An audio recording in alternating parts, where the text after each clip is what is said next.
Rockets.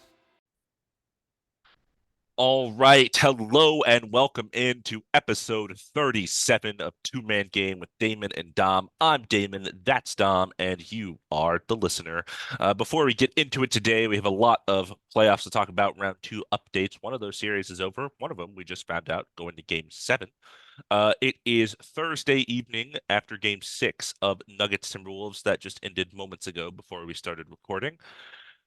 Please like, comment, subscribe on our YouTube channel. If you're listening on Spotify, leave 5 stars, download the episodes, and as always, on either platform, share, tell your friends, tell your enemies, and even tell those complete strangers. I really want to get somebody to be like the sign flippers, for places in the street. They like flip the sign around with our podcast name on it. Hey, right over here. Hey, You, right over here. you Come can't listen to read it me. at all because Yeah. it's flying all over the place, but it sounds like a great Podcast right over idea. here. Hey, grab your podcast right over here. Hey, Yes. extra, read all about it. Exactly. So please do that. Tell all the people you know about this, and yeah, get the word out. But before we get into a basketball episode 37, I know you have a person you want to shout out. I'm going to shout out Sammy Ojeleye, Celtics legend, one of those random role players I just know that played for like 3 years in the Celtics. I don't know. Dom, how are you? Yeah, shout out Metta World Peace, because that's all he ever wanted. Malice in the Palace legend, Metta World Peace, or Ron Artest is his Christian name. But Metta World Peace episode. I'm good. I really broke a sweat from doing the LeBron, like, Yeah. what is it, finisher? I forget what he calls it, Finisher. but I don't know what he calls it. It's called something It's like like, a celebration, like a yeah, taunt that, almost. like, in time. Anyways, I'm if you're listening, I'm putting my hands up at head level and pushing downwards toward my hips Yeah, and doing LeBron it thing where over and he over. he lifts his knee up too, Yeah, yeah, alternates his which knees. it's So pretty cool. it Anyways, is I'm like a whole good. workout. Yeah, I am sweating already. I am good. I've had a good 8 days, I think, since we last potted. That's what you said, I think, earlier. And I went to a Angel City football game here. That's the women's soccer team here in Okay. LA. Yeah, it was a really fun game. It was tied most of the time, and an extra time they played Houston, which I think is funny, and Houston won. So kind of a letdown, Go but cool for them. Houston. Go Yes, Houston Dash. sir.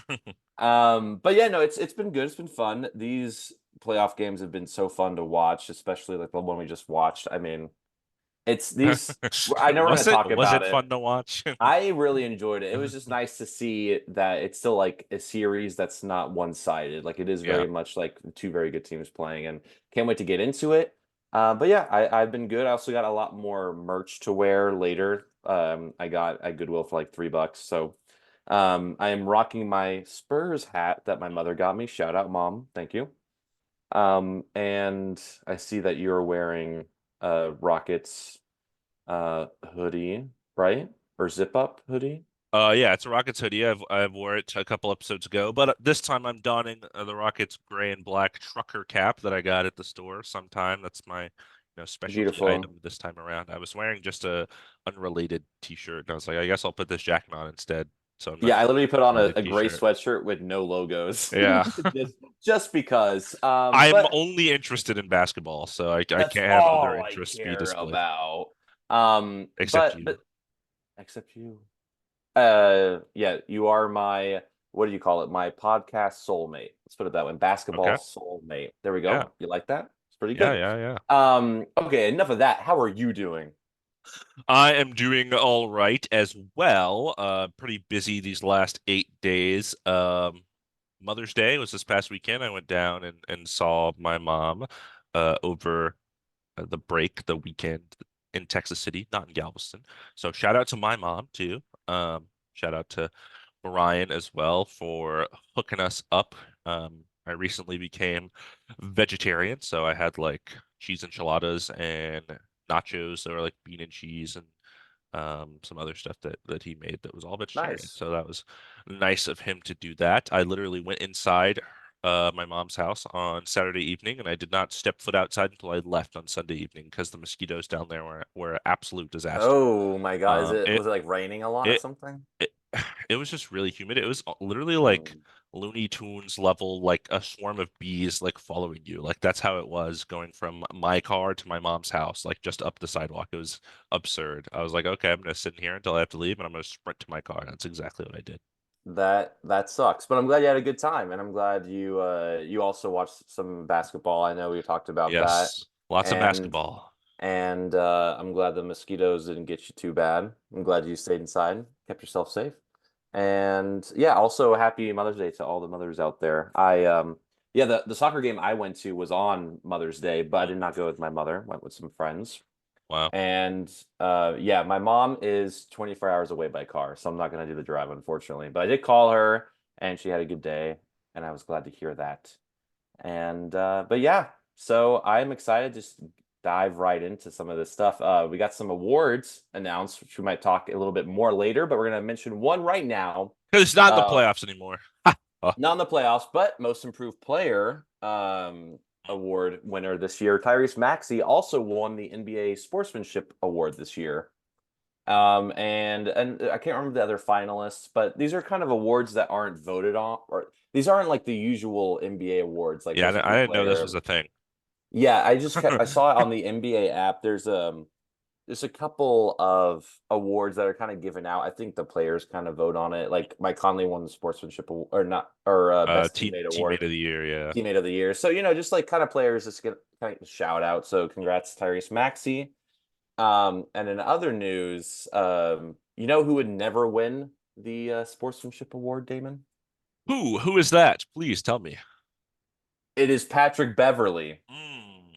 And you want me to give you the reasons why, or at least one of the reasons why? Well, we touched on it last time, but tell me, in NBA's words, what their punishment was and why it was deemed that way. Yes, so Patrick Beverly is a, bit of a divisive player in the league if you do not know him. He has done a few questionable things, hurt some players on questionable plays.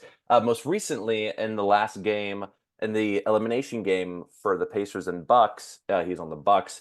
He threw a basketball twice into the crowd, hitting a woman in the face. And then he also during an interview asked a reporter if she followed his podcast, and she said no, and he said, "I'm not gonna talk to you now. I'm not gonna interview you." Right. So the punishment for this is Patrick Beverly is suspended for 4 games without pay for forcibly throwing a basketball multiple times at spectators and inappropriate interaction with a reporter during media availability. So I guess that's going to be the first 4 games of the year, right?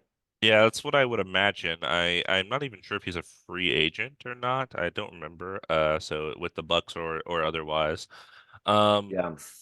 yeah, I don't know. 4 games, sure, I guess. Yeah, it's like what else? I mean, is it better to be suspended 4 games or better to be fined or both? Yeah, I don't know. It's hard with the NBA the way they regulate punishments. For example, you have the Miles Bridges thing where he wasn't actually punished and then he just wasn't on a roster for a year and then he got suspended for 10 games Yeah. for all of the domestic abuse stuff there. And they basically said, well, last year was basically like a suspension, but here's like 10 games also. And then you have something like John Morant, with the gun on Instagram Live, 25 game suspension. So, Yeah, it's like what is your or yeah, well, yeah, what's I don't know, I feel like we need to create some sort of rules where it's like you do this kind of thing, then you get this kind of punishment. I feel like like I know that this is kind of a very specific thing, throwing balls into the crowd and also being yeah. like weird in your post game press conference when somebody asks you a question. But like I feel like there should be, a media availability thing, maybe that's a fine of this much. Throwing something in the Yeah. crowd, that's a thing of this much. So every time something like this happens, and this time it's like a combination, you can just put them together and be like, okay, this is your punishment. Where I feel like every time Yeah. it's like they just kind of make something up. It's like, okay. Yeah, I totally agree. I mean, it is just kind of so random. And also, who decides? It's not the commissioners. They're like the committee that, decides this, or it's just very strange to me. It It's would be nice if dictator there was Adam just like, Silver. yeah, it would just be nice if there was like a rubric, and especially because, there is it's kind of like the border between NBA players and NBA fans is kind of sacred, right? Like you don't like breach that border. I mean, famously, like I mentioned earlier, Malice in the Palace, like, you go in the stands, you're literally suspended half the year. Granted, that was very different. You're kind of starting a fight that and things like that. But I feel like it needs to be standardized, right? All of these kind of um also like, yeah, so Jonte Porter, who bet on himself or told people to bet, He's he's banished. banished from the league. I'm Yeah, like, okay, you can also, is gambling or domestic abuse worse? It's right. like, what's that line there? So I think it's all pretty bad, if you ask me. But you know what? This is not the end of not, I don't want to say bad news, but like some, what are you looking up right now, by the way? I was looking up. I was thinking about Tyreek Evans. I don't know if that's a name that rings any bells to you. He No, was drafted to the Kings, won Rookie of the Year. He was pretty good for them. This was back in like the 2010s, which was like your dark era of my dark basketball, I age. feel. Yeah. And he was banned from the league for 3 years for violating the drug policy. And then he applied for reinstatement after 2 years, and they said okay, but nobody ever signed him, so he never got back in the league. So I was just thinking, Oh, 3 year ban for anti-drug policy, 4 game suspension for hitting somebody with a basketball. yeah, and I mean, even like Tristan Thompson, right? This year, he was taking Yeah, yeah, steroids, and he was suspended 20, like what, 25 games. Yeah, something like that. Yeah, and DeAndre he's playing in the playoffs, or DeAndre I guess. Ayton, I think a couple years ago for the same thing. Wait, really? Like his I did second not. year. Interesting. Well, talking about the Suns, well, I guess DeAndre Ayton's not on the Suns anymore, but tell me a little bit about the Suns. We got some news about them. All right. As predicted on our last podcast, Frank Vogel has been fired as the Phoenix Suns head coach after just one season with the team, in which they won 49 games. And of course, they were swept by the Wolves in the first round of this playoffs. And since then, very quickly turned around. Mike Budenholzer has agreed on a 5 year, $50 million deal to become their new coach. So, of course, most recently with the Bucks when they won a championship in 2021. And then they had a disappointing 2022. So then they let him go, and he wasn't with the team this season, but now he is on board for next season. So, what are your thoughts on Frank Vogel being fired slash Mike Budenholzer being hired?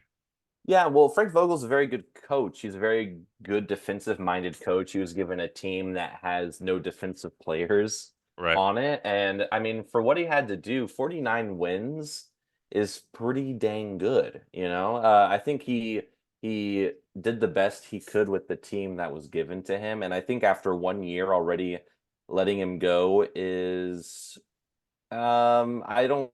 I think that you would have wanted to keep some consistency.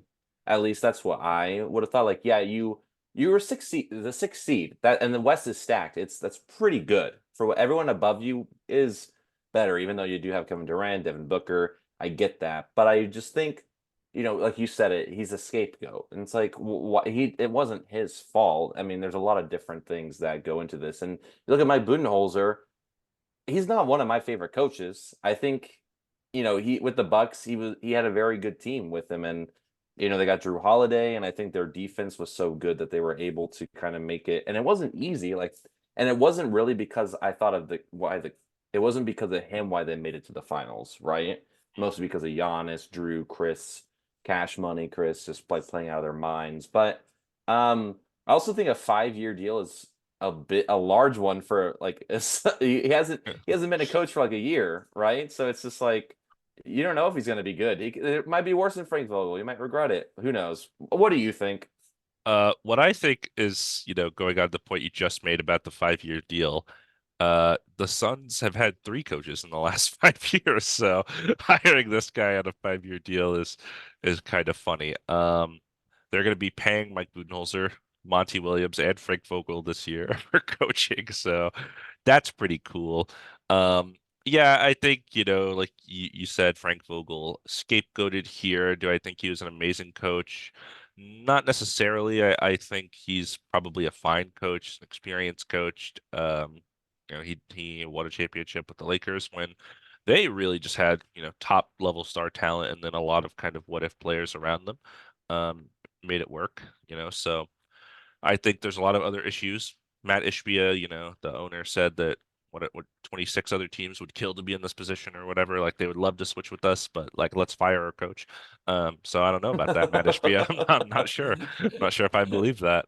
Um, You sure you that? You sure you that happy about being there? You just fired your yeah. coach. You sure you that happy? Yeah, I mean the report that Shams had put out right after they lost the series was very like damning on him in the locker room. Like it sounded like, probably Kevin Durant, maybe Devin Booker, maybe both of them were like, this is not the guy. So that's kind of why Yeah. it's the direction they went. And is Mike Budenholzer the guy? I don't know. But when he had Giannis and that Bucks team, they were a wins machine. They were, flying through the regular seasons and had a couple disappointing playoff outings. Of course, they lost to the Heat last year when they went to the finals as the Yeah. one seed, and that's why Mike Budenholzer got fired. So that's not great, but maybe he's the one. I don't know. We'll see. Yeah. Woo. I guess we'll find out. Yeah. Speaking of the one, I think my team is looking for the one. Ah, do you want me to do it? Do you want me to? I can. I thought you You can sounded do like it. you were going right into it, so I was like, sure, go ahead. I'm I happy. want to. I want to set you up. Ah, I see. Yeah, please do. Yeah, so, since Frank Vogel departing the Suns, formerly the Lakers, the Lakers are still looking for their coach ever since good old Frank. But they have secured permission to interview multiple assistants for their head coaching job, including Pelicans' James Borrego, used to coach the Hornets, Denver's David Adelman, Philadelphia's Sam Cassell, legendary player. Um, Minnesota's Mike Inori, who is kind of pseudo head coaching for the Wolves right now since Chris Finch is injured, and Miami's Chris Quinn and others. So these are all these teams kind of like top assistant coaches that the Lakers are interviewing. Do you have any strong opinions about any of those people, or like just the top assistants from these teams that you're like, oh, that's interesting? How as the Lakers fan, I want to know how you feel about this. Yeah, I don't know. So James Borrego, he was just the Hornets guy, right? The most recent coach, right? No, no, the most recent coach was Steve Clifford. No, And not then Steve Clifford. The one was he the one right before? yes. Okay. Not him. Yeah. Not him. David Adelman. I don't know who. I'm curious if he's related to Rick Adelman, though, who's a, Yeah. a head coach legend, of course. Sam Cassell, I remember watching a lot as a fan in the early 2000s. Don't know about his coaching. Mike Nori he has been coaching, I think, pretty well off the bench for Chris Finch. But again, that's like a pseudo. He's like head coach, yet he's still an assistant coach. So Right. how much credit can you give him? And then I do not know Chris Quinn. So I honestly at this moment don't have an opinion. Mhm. Would it be crazy to get Frank Vogel back and then we can try to get like defense back as our mainstay? Probably not going to happen. But I just hope they get somebody who is, I don't know, it seems like a bit more passionate and a bit more has like a goal, uh, you know, or has a specialty in defense or offense, something like very specific. And I don't know what Darvin Hams really was. So, Hands in um, pockets. hands in pockets. That was his thing. It's like, hey, let's just put our hands in our Uh, pockets. We'll figure it out. But yeah, I don't have. Do you know about any of these coaches really? Do you know yeah, more? Borrego was the Hornets coach, like I mentioned before. Steve Clifford and that was like the Kimball Walker Hornets. Yeah, They were interesting, I guess. I don't know.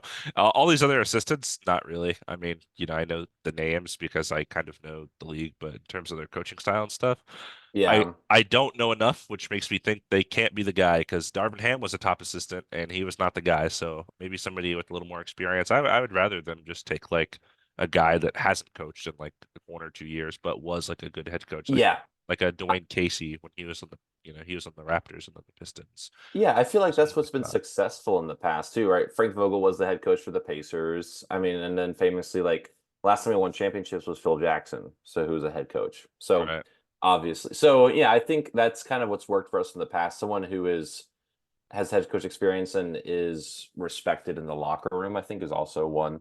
Yeah. And I don't know if we really got that with Darvin Ham, Yeah. unfortunately. It's hard to get a rookie head coach with the personalities of the Los Angeles Lakers as well as the media market and all that. So For sure, for sure. It's not easy, but yeah, we'll keep everyone updated on that. I'm definitely interested in what's going on there. yes, sir. And speaking about, the state of California, this is going to be kind of a pivot, but the WNBA, they're introducing a new team. Pretty cool. The Golden State Valkyries, and they're going to debut next year. So I never even thought about that. The WNBA doesn't have a team in the Bay Area. So Yeah, there's only that's like going to be 12 teams, 16 teams. There's not a lot of teams. uh 12 teams, and they're going to be the 13th team.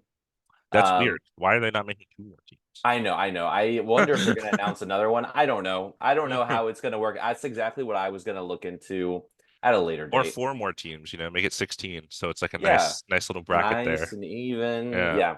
But yeah, and also just in related, the WNBA season started, I think, a few days ago. Hmm. So Caitlin Clark scored 20 points, 10 turnovers in her first game. So double She double.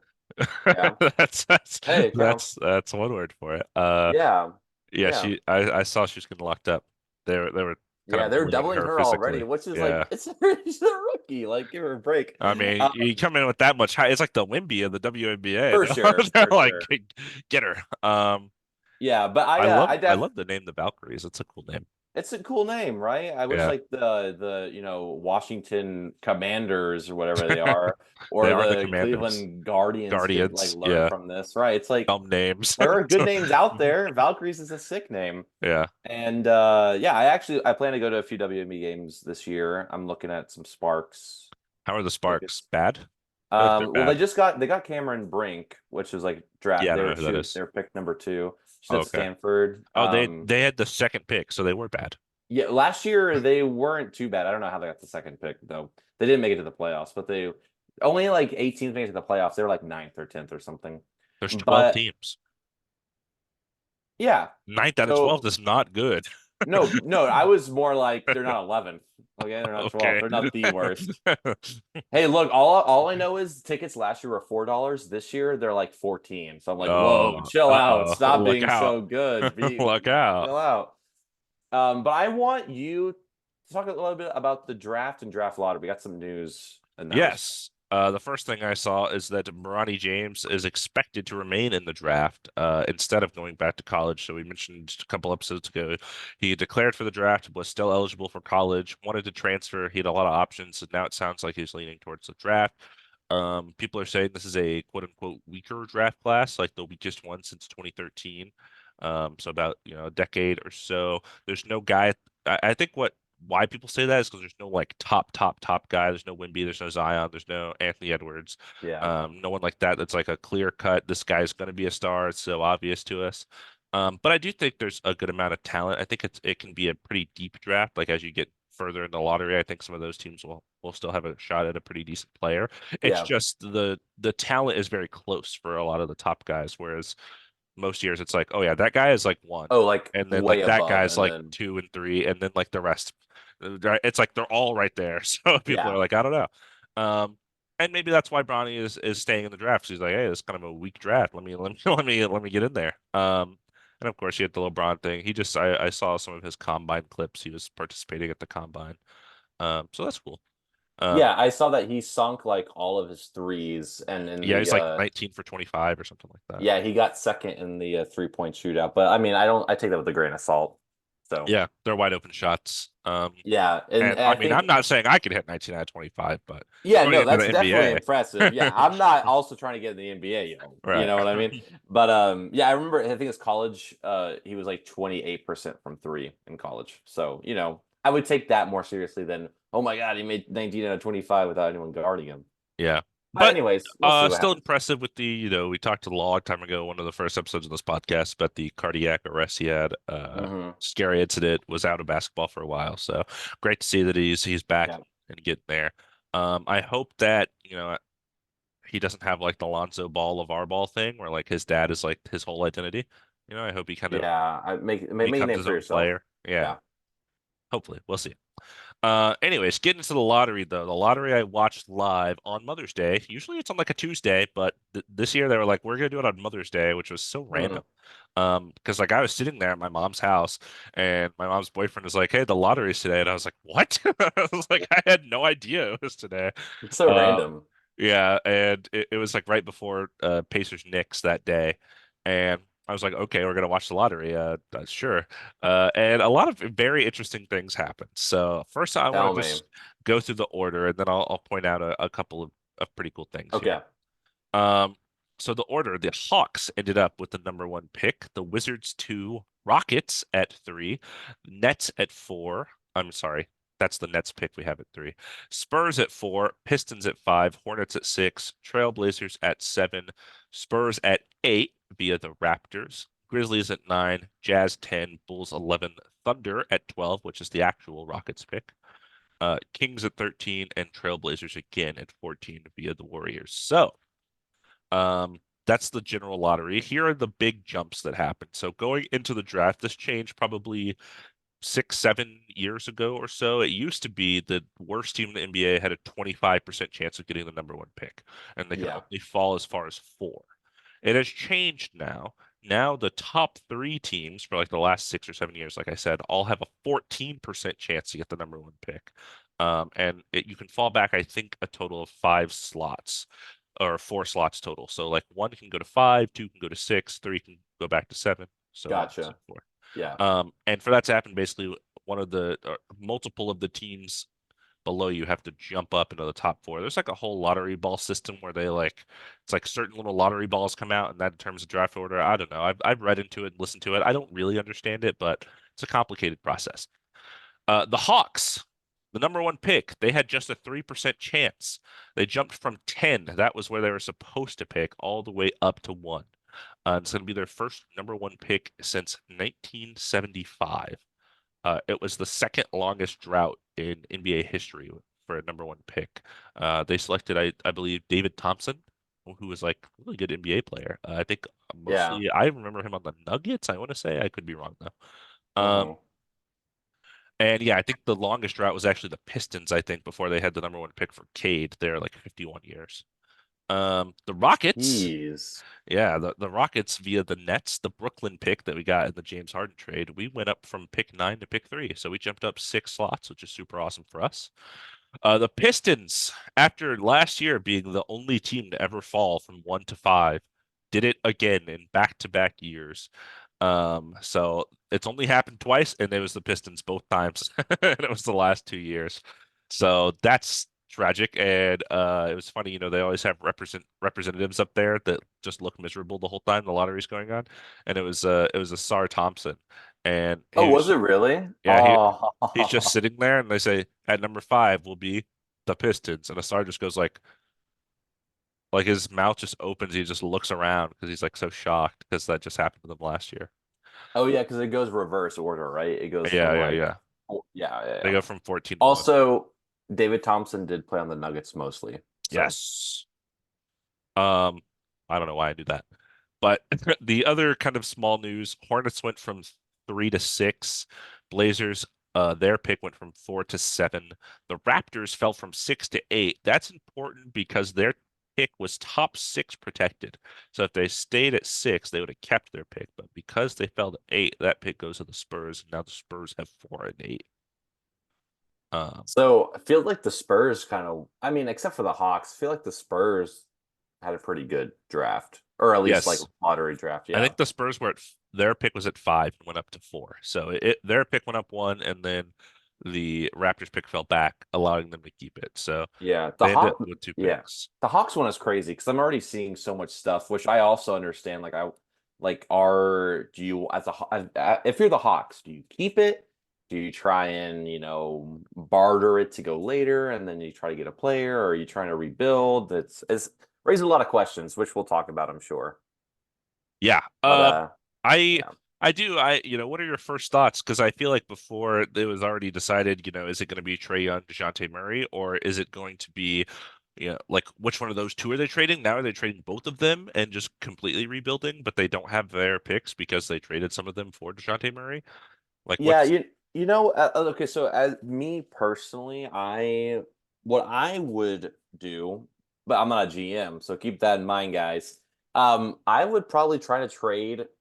I would probably try to trade Trey Young and also the first pick, and kind of try to build around DeJounte. Because if I think that in the long run, like when you go into like the playoffs, he's going to be a bit more durable. He's going to be on both ends of the court, and um, I like Trey Young, but obviously, like together, they just don't work. And I don't think the Hawks necessarily need like you said, it's a weak draft class. It's Wemby. You're going to draft Wemby, and you'll figure it out, right? Or if it's Anthony Edwards, you draft him, or even like LaMelo, like you figure it out or something because you're trying to figure because you'll figure it out.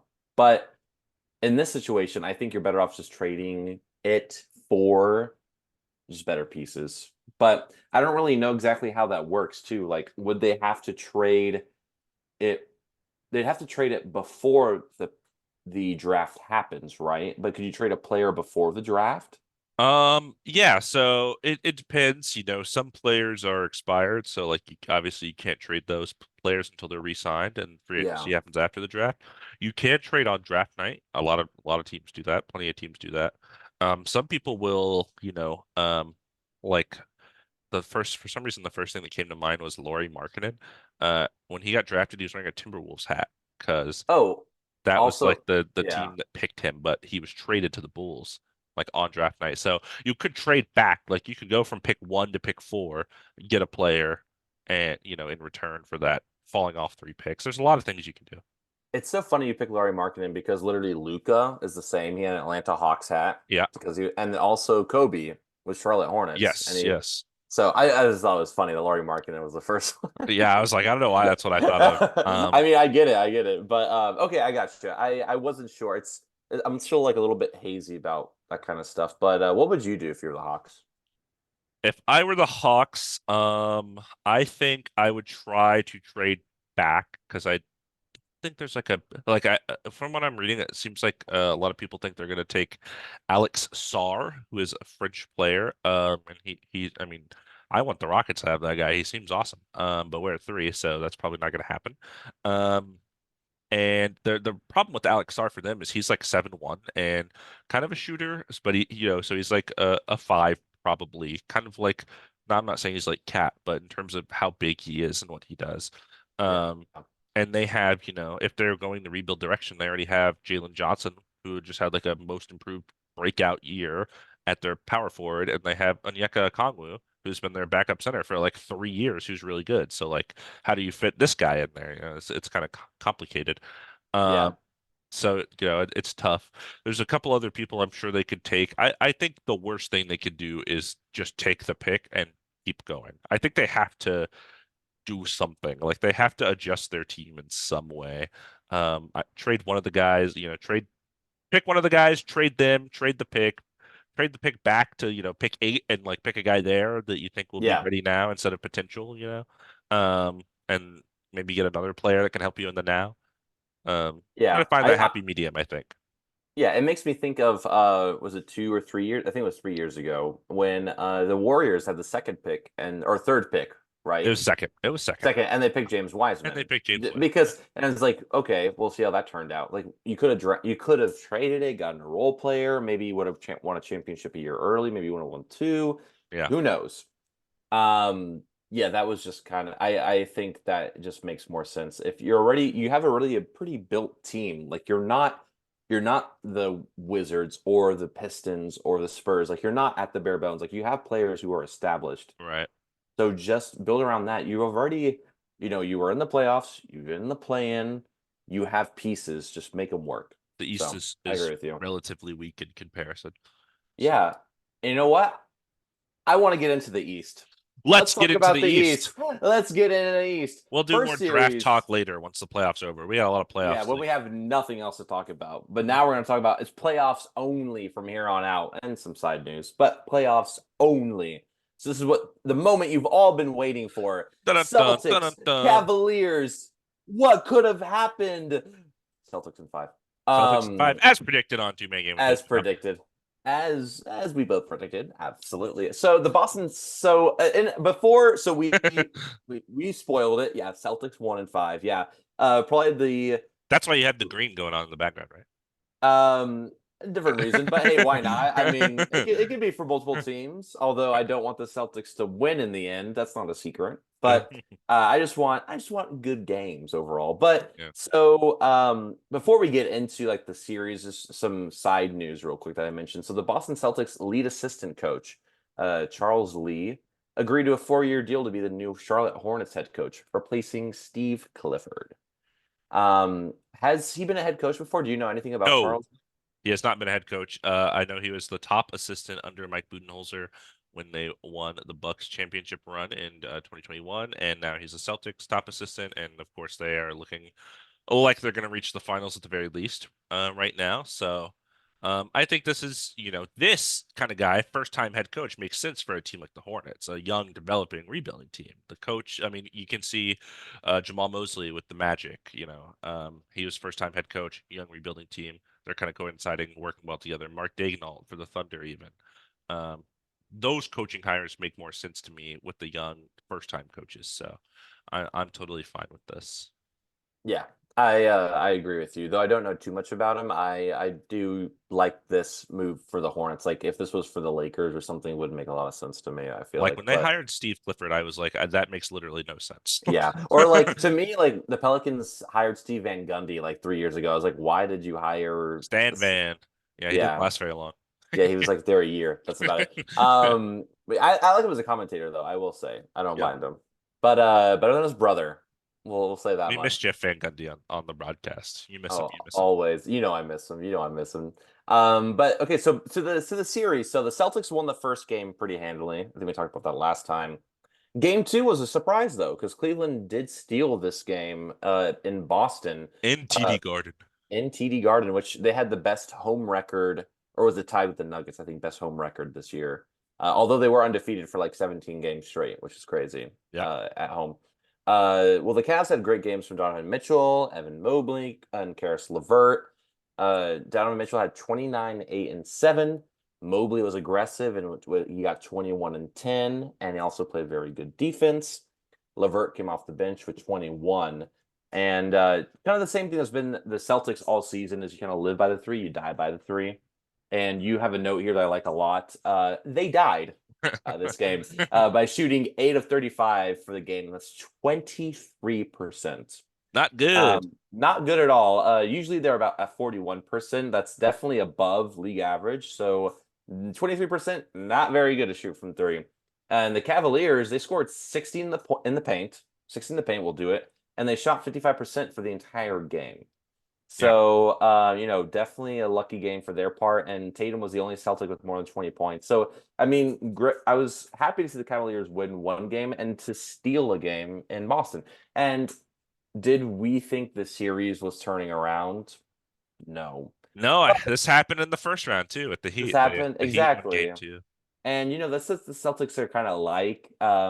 They will have a game plan. They don't really adjust in game, they adjust after the game, and they're really good at that.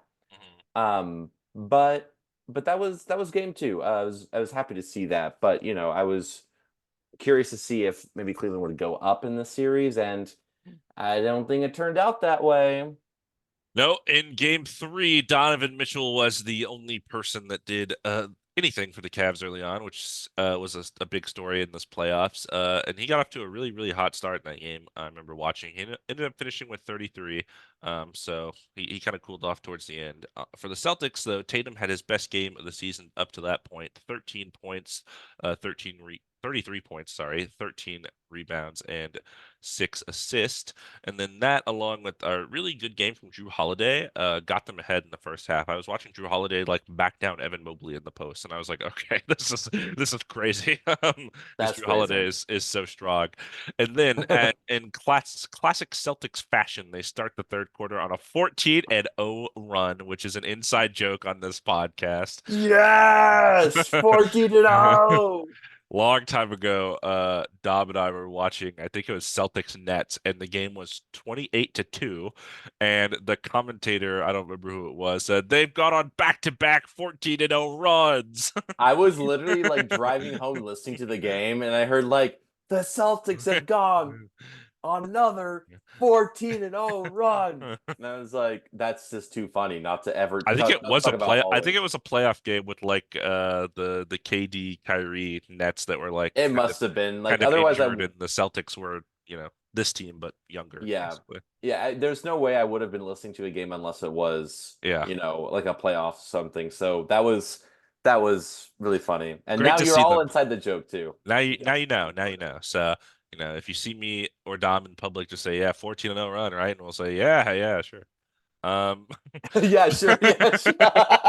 Yeah, whatever. Who are you? If but someone Jay. came up to me and said 14-0 run, I'd be like, who are you? What have you done? Like, do you have my family? Like, what's going on right now? How do you know about that? How do How do you know? Like, it's like, are people out to get me right now? It's like, there's no way you're listening to this podcast right you now. But yeah, Tatum had a good game. Jaylen Brown finished with 28 and 9 himself. Pretty good game. And then towards the end, when it seemed like it was kind of out of reach, Garland, Levert, and Mobley all kind of started to remember how to play basketball. And they brought the Cavs about within 10. And at one point, they were losing by almost 30. So that was, pretty good. But Celtics pulled away again late, shooting 51% and 38% from three, which was much higher than the Cavs. So good offense is going to beat subpar offense. I hate to tell the Cavs, that's just how it went. And then I also made a side note that just said Max Strus complains about every no call because literally the whole game, like Max Strus would shoot any shot, and if there was not a foul, he would get up and his arms would be pterodactyl spread all the way across, and he'd just be like, "Come on, like, are you serious? No, no call." Yeah, And I was pretty sure he like squawks too when he was doing that. He definitely was as a pterodactyl does. That was the joke there. but Well, let, so sorry, yeah, yeah. I was gonna say, tell me about Game 4. Celtics are up 2-1 at this point. Yeah, I was about to say Celtics are up 2-1. What's the last thing you want to hear if you're the Cavaliers? Let me think. Donovan Mitchell out game 4. That's the last thing you want to hear. Guess what the Cavaliers heard? Out of And nowhere. everyone else. Donovan Mitchell out game 4. So, Load management. I saw that and I was like, this game, I mean, I might not even try to watch this game. Right. I believe I did watch parts of it, but you know what? Surprisingly close. You wouldn't have thought this, but Celtics did win in the end, but the Cavaliers kept it close. And the Cavaliers were about 50% from three in the first half and only down by 5. So they were kind of, they never, if I remember correctly, I don't think they ever had the lead except maybe like at the very beginning of this game. But they always kept it in within striking distance. They get between 5 points, they go back 10, come back within like 6, and then back like 12. It's kind of ebbing and flowing.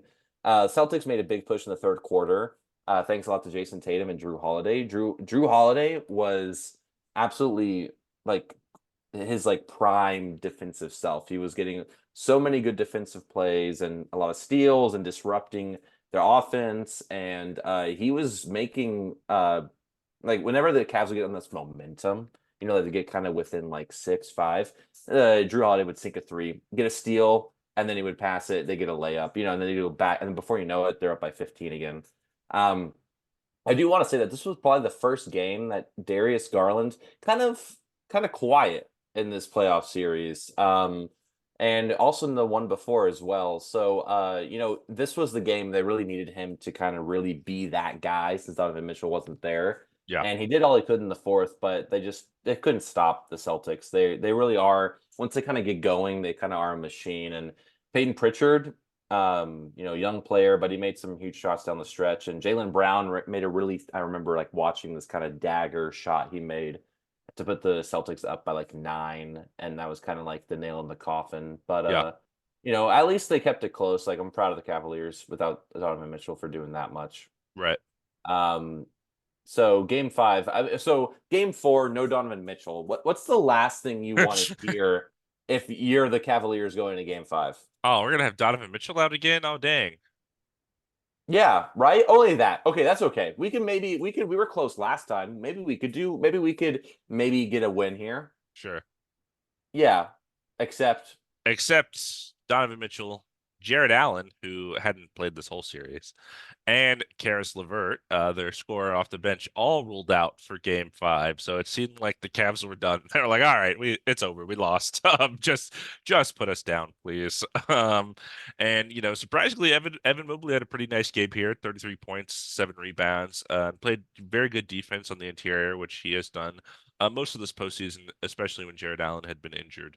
And then aside from that, and Marcus Morris, who off the bench had like 25 points and was backing people down. I was like, what is going on right dude, now I was watching in that this live. I was game? what year am I in right now? What Yeah, is happening? I don't know what was. I was like, I didn't even know this guy was on this team before the playoffs started. Like, what is happening?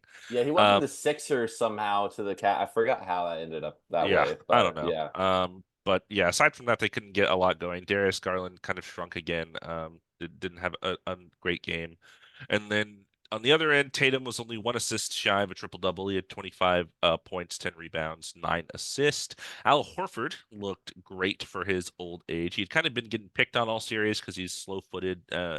How old he is on the perimeter, so people would blow by him, but he was actually playing really good defense.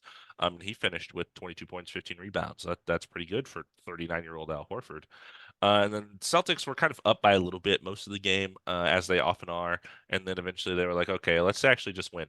And they Yeah. did. And that was kind of the series. Most of the games were close for a lot of it, so you gotta respect the Cavs for that. They're trying to put up a fight. I think the Celtics were kind of doing just enough. They're like, let's do what we need to like barely eke by some of these games.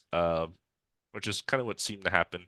Then towards the end, they would kind of pull away and be like, "Okay, yeah, we can take our foot off the gas." It doesn't Yeah. seem like they're trying very hard. Some of these other games we're going to get into, these other series, every now and then there's just like okay, this team just got massacred by 35 points. But the Celtics haven't done that to anyone. They just kind of cruise through the playoffs. It's just interesting. I wonder, once they get to the finals or whenever they have like their toughest opponent, how that will kind of affect them.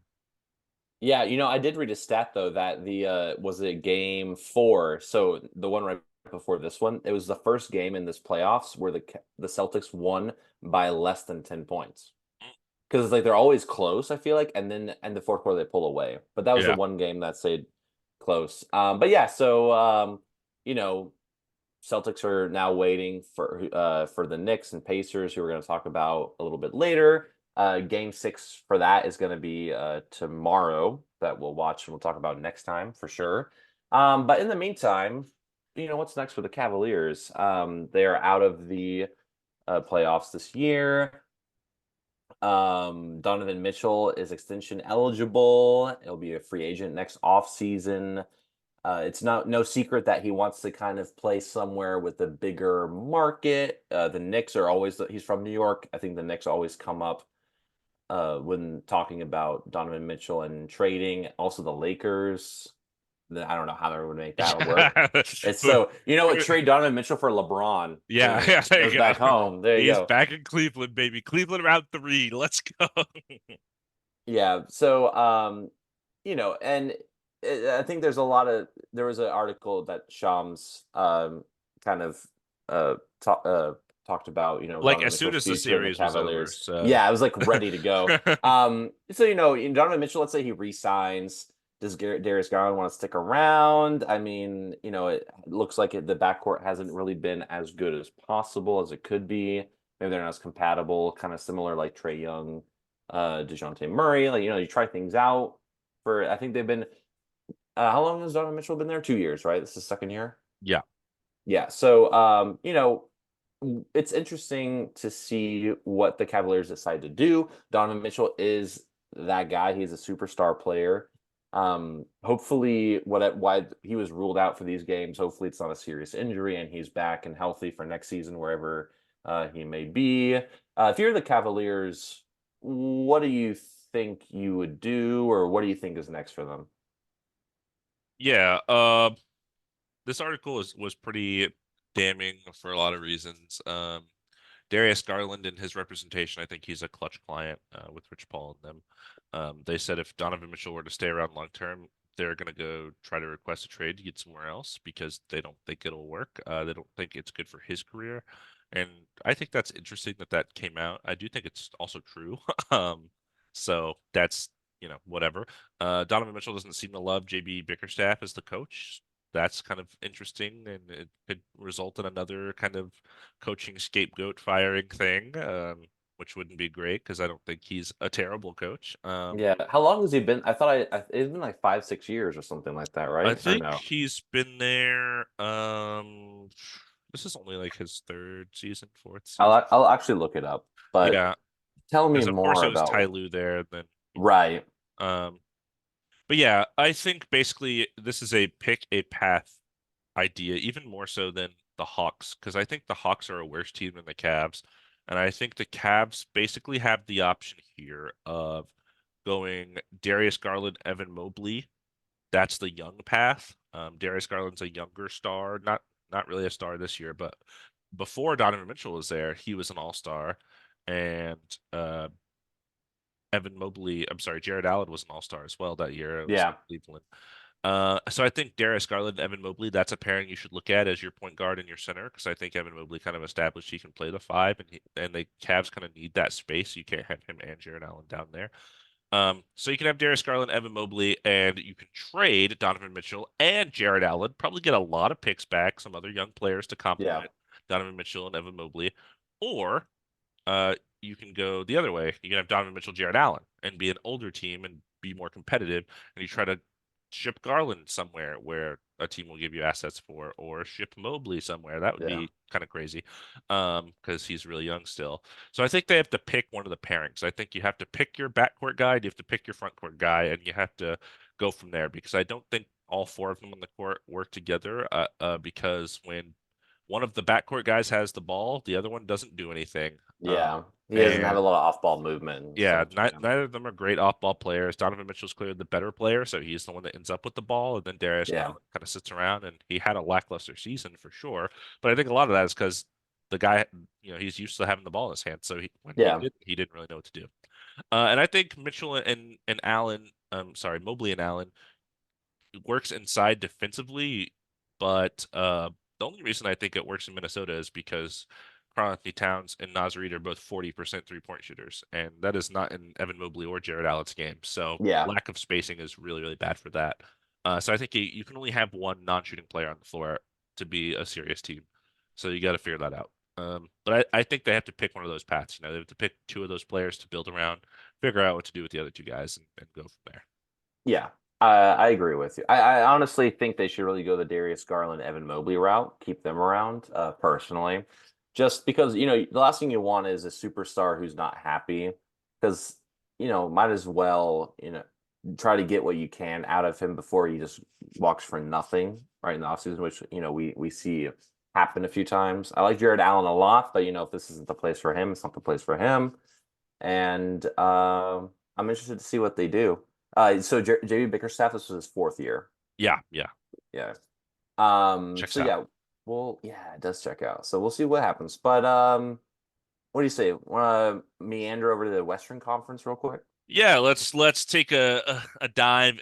I think these are orders of the next games. So Thunder Mavs, I think That maybe was that yeah, I was think it yesterday. was like I don't know. I don't know how okay. I put them on here. I They just thought it ended was up on the here in the order. order. Yeah, let's kind of like chronological. So Celtics I think Cavaliers it is game two, chronological. and then it was Thunder Mavericks game two. But then we just Yes. kind of added from there. And I kind of Right, like right. going east west. I think Okay. is yeah. Perfect. So yeah, I let's feel talk like about let's this. Yeah, yeah, yeah. yeah. Go.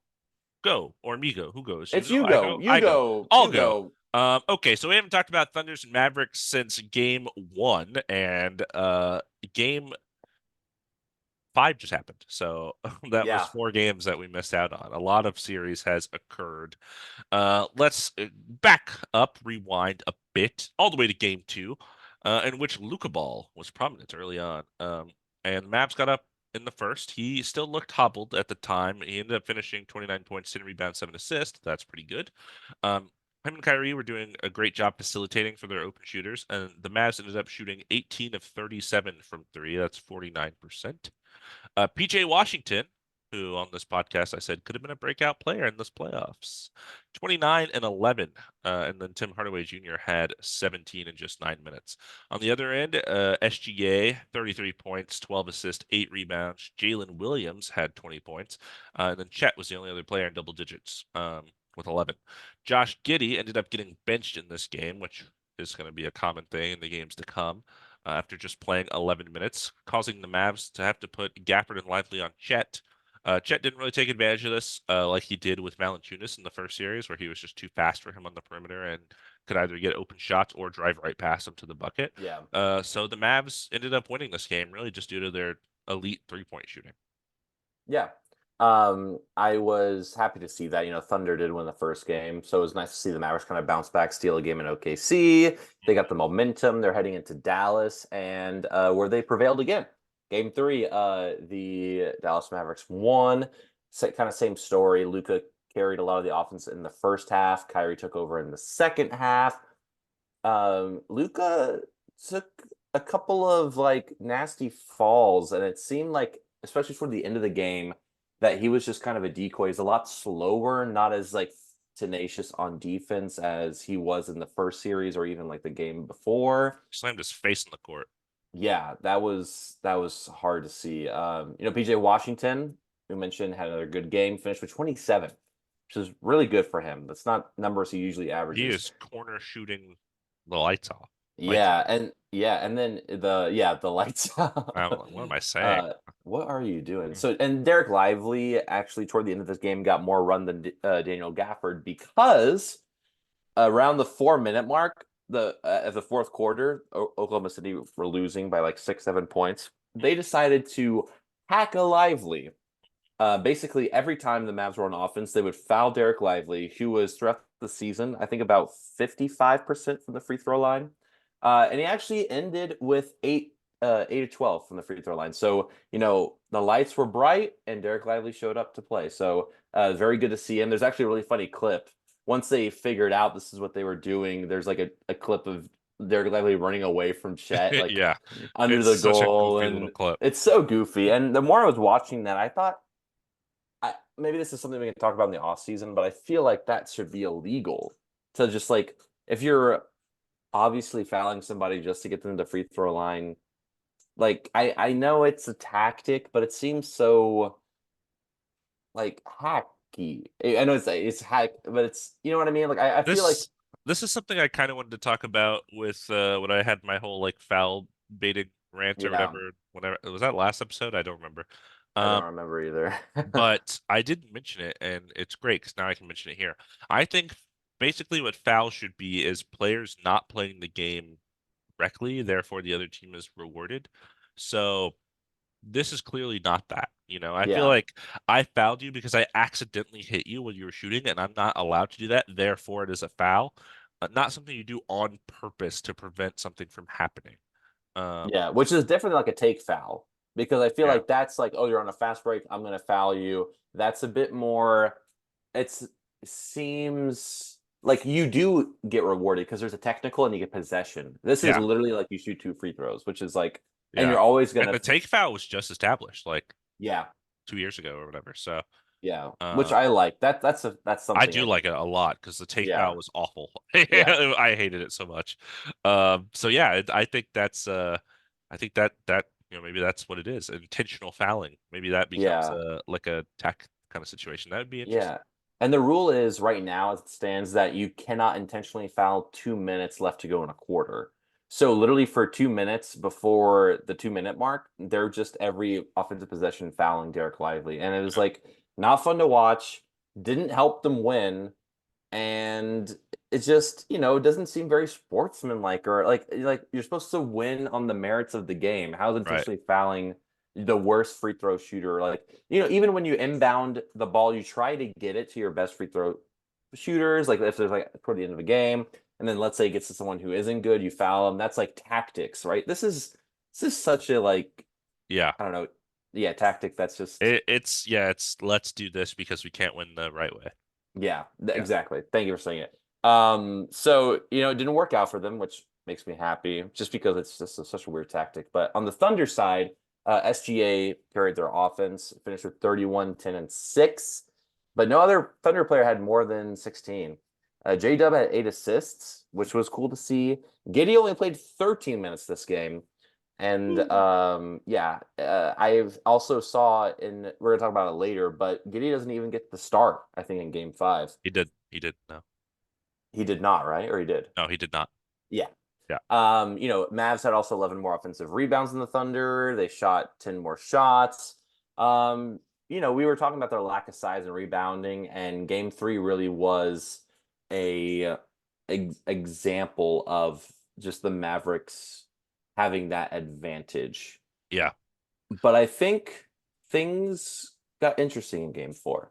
Yeah, I do want to shout out to Derek Lively showing up in that game day before Mother's Day. I don't know if you know the story of his mom passed away, I think relatively recently. I think it was like this year or last year from cancer. So he has like he had like a big connection. He always talks about it. So good Oh for him man. to show Yeah, up in that happy. way. I know the Carl Anthony Towns Karl thing, Anthony which we'll Towns talk one, yeah. about. Yeah, that's just sad to see, but congrats to Derek Lively for he playing very well in that game.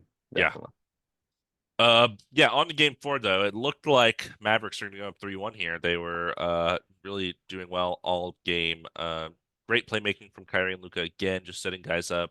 PJ Washington hitting tons and tons and tons of threes. Also had another like memeable moment in this. They were getting a little chippy and yeah, he didn't quite do the crossed arms. He did like he was standing there and like screaming, like his mouth was just open, like while like other players were being chippy, he was just standing right next to them and like screaming, which was so silly. Um, Love that guy. He's so goofy. Gafford and Lively did great with their interior defense early on. This was getting a lot of Maverick transition buckets, and it was preventing the Thunder from getting anything easy. Their threes, they were wide open and missing. Their first three was made by Josh Giddey. So, you know, that's not good because the whole reason he was Yeah. benched is because he can't shoot. And I think this was after he had come back into the game later in the second quarter. And the Mavs were, they were, like I said, they were getting their buckets in transition, and all of this had them up at 11 at the end of the first half. So it looked like the Mavs were kind of cruising. They had figured the Thunder out. In the second half, the Thunder defense came back. They were doing a good job slowing the Mavs down. They were forcing turnovers, which is something they were really good at all season. I believe Shea Gilgeous-Alexander led the league in steals, if I'm not mistaken. Yeah, you did tell me that. I think he averaged at least 2, which is Yeah. crazy. Yeah. So that gets them out, gets some easy layups. And then Josh Giddey didn't really play much in the second half. We had a lot of Cason Wallace, who was playing good defense on Luka because Lou Dort was still in the game, but he had like 4 fouls in the third quarter and he had 5 fouls in the fourth quarter. So it was giving them another option on Luka because they didn't want Lou Dort to foul out. And then in the last about 6 minutes or so, I would say Shea Gilgeous-Alexander went superhero mode, is what I wrote. It was very MVP-like. And he just made kind of mid-range shot after mid-range shot. He made one where he was like basically behind the backboard, shot it over the backboard.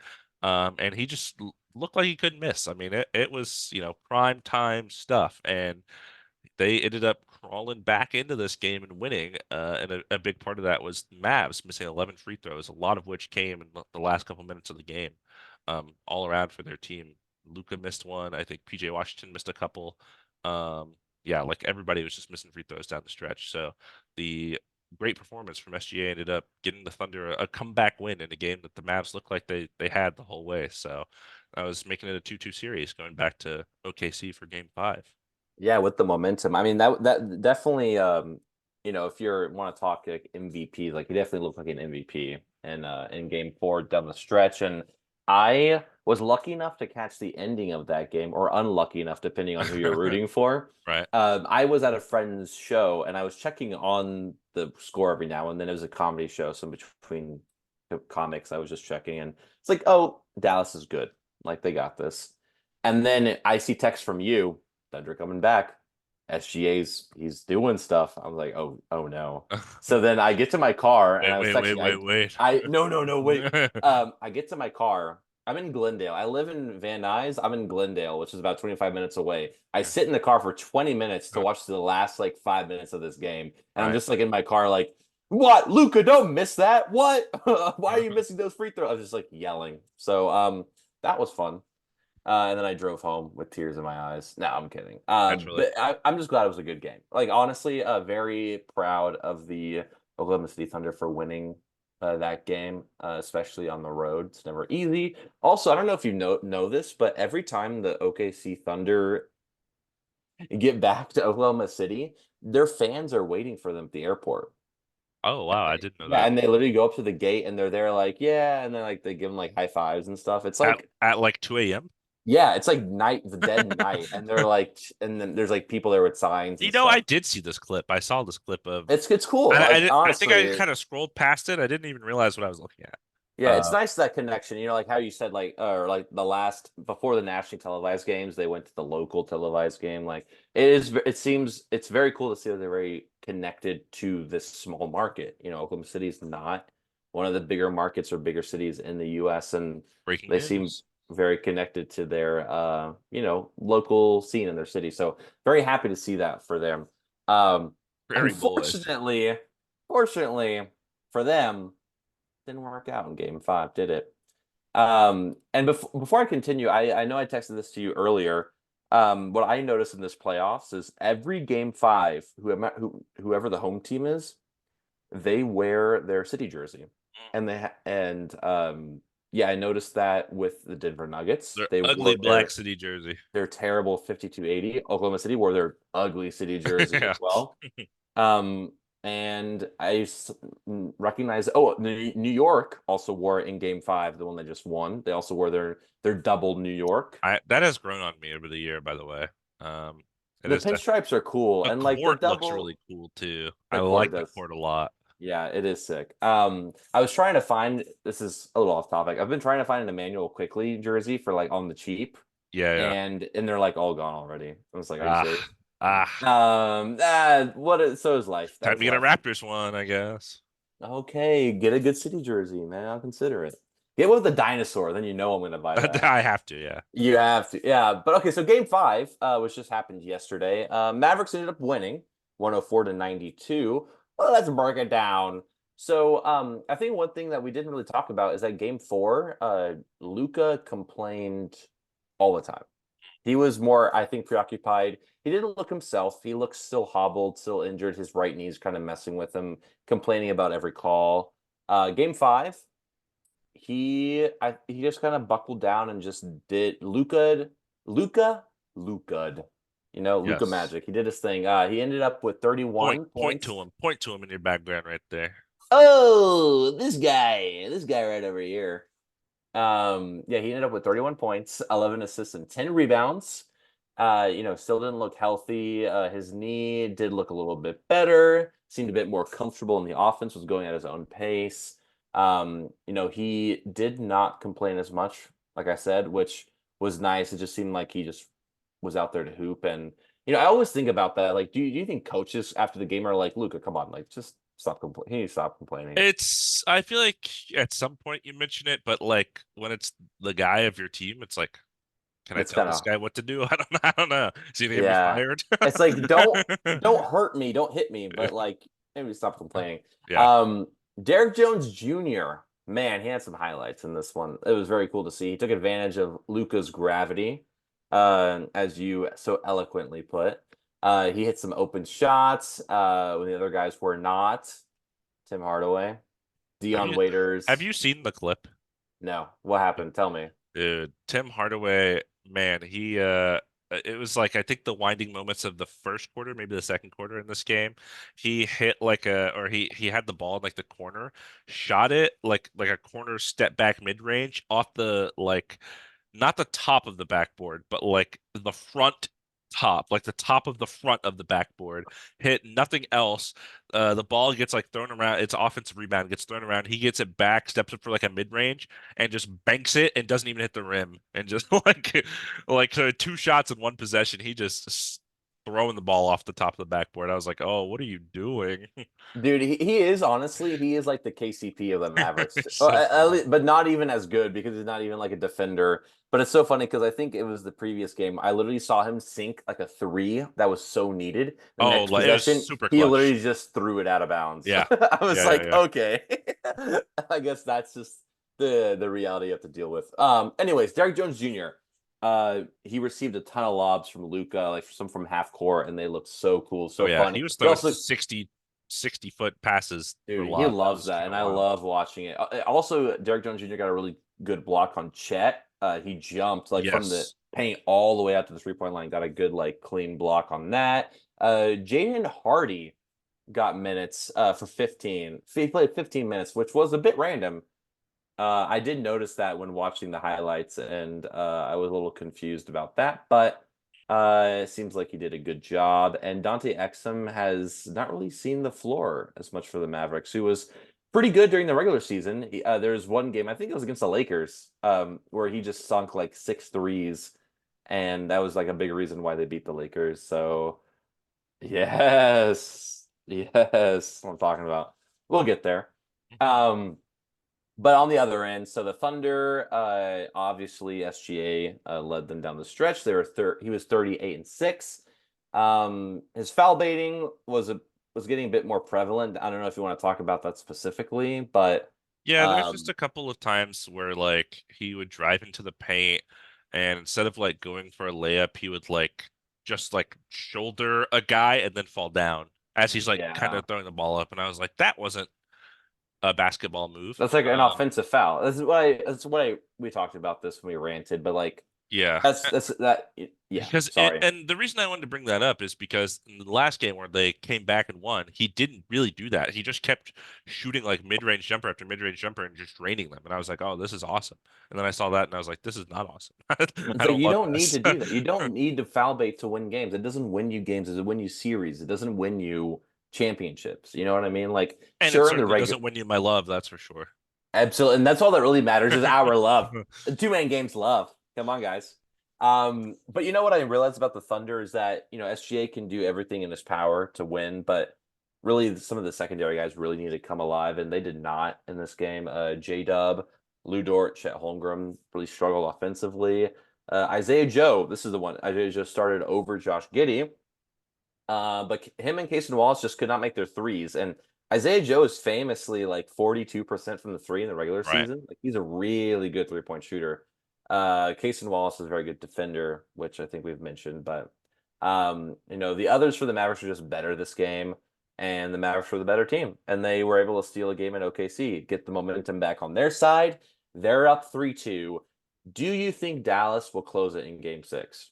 Yeah, I think they will. I had Thunder in 7 going into this. Originally, we did our playoff prediction for the whole bracket. I had this exact series, and I said Mavs in 6. And then when we got after the first round, I said Thunder in 7 because they looked really good. But the Mavs look like they're really clicking right now. They just look like they're I think it's the experience really. They've been here before. Luka's been in the conference finals. Kyrie has won, championship.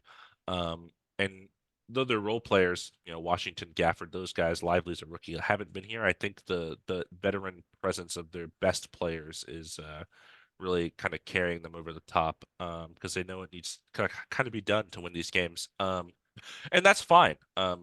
Yeah, I think it'll be tough if they don't win this game, going back to OKC for Yeah. Game 7. So I think they're definitely going to come out aggressive and look to win in 6. What about you?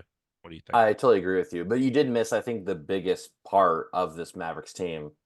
That's Markieff Morris on the bench, That's true. That's true. playing the role of Jared Dudley Hadn't for the hadn't mentioned him Lakers. yet. Yeah, come on, you haven't mentioned Markieff For good Morris. reason, but um, no, but in all seriousness, I do think they take it in 6. I think I said Mavs in I 6. think I so. can't Yeah, I think remember. so. Yeah. Maybe Mavs in Um, 7. I'm not sure. yeah, but I like the Mavericks in this series. I'm Green for the very proud of the Mavericks. Thunder. The light could be for the Mavericks too. They have Yeah, a they green do green too. alternate. Yeah, Yeah. yeah. So you see how, yeah, we get it. We get it If over you're here. I listening, could, Dom has a green light in the background. That's what I've referenced like 3 times in this podcast without saying. yeah. They're just like, what? What is he talking about? What light? There's no light in here. There's a lot of stuff that Um, makes sense when you watch that doesn't make. I showed Dom a picture of Anthony Edwards and he laughed in the middle of explaining something, and people are listening are like, "What just happened?" I have no idea. it's okay. I'll show it again when it's my time, and I'll say, everyone, look at me. This is Look at it. me. I'm Everyone doing turn it. on YouTube right now. Actually, the video You is can on do it on Spotify Spotify. too. Yeah, you Yeah, can yeah. watch it on Spotify. I That's put what the video I everywhere, man. yes, you do, because we look that good. Why not?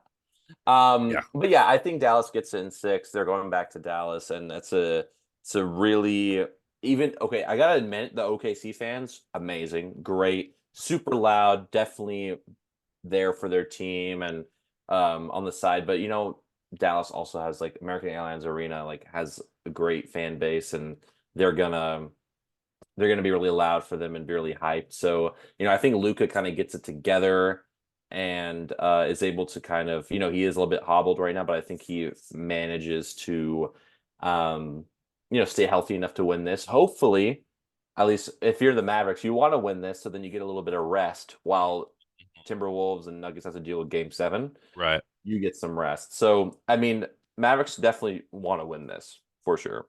Yeah.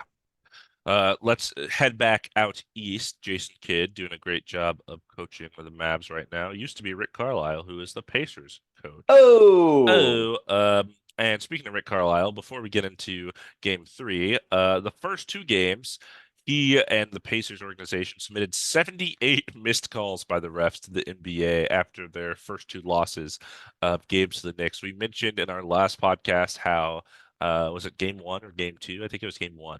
Looked literally rigged, but the yeah. way it ended. Game 1 was the one with the screen and Yeah, and like the all the yeah, kickball. and the Yeah. kickball and all So that. that was blatantly obvious to us here on the pod.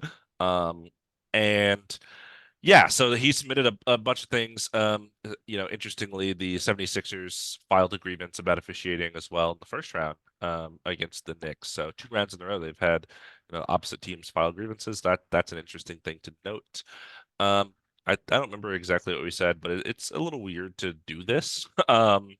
Like I feel like just having this happen in the middle of the series is kind of weird. Maybe, I guess it's also looks weird if you lose a series and then you file a grievance because then it's like, oh, you lost a series and you're mad about it. But Yeah, I mean, I just do also want to mention that they after the first game they didn't. They said we're going to take the high road. We're not going to do this. Second game happens. Some questionable calls down the stretch. yeah, Like, okay, okay, here we go. yeah. 78. Here we go. I don't know if there was a result of that, but I do know in a post-game press conference, Carlisle was also complaining about officiating and was fined $35,000 for doing so. So, you know. That's the NBA. So I can't wait for the letter in my mail from the NBA saying, "Hey, we heard you talking about officiating on that And we podcast of find you yours. ten Hey, thousand. 10 35K boy, send it right now. Send it It's like directly to my I'm house." not even worth a third of that. Are you kidding me? And you're gonna find that's so funny.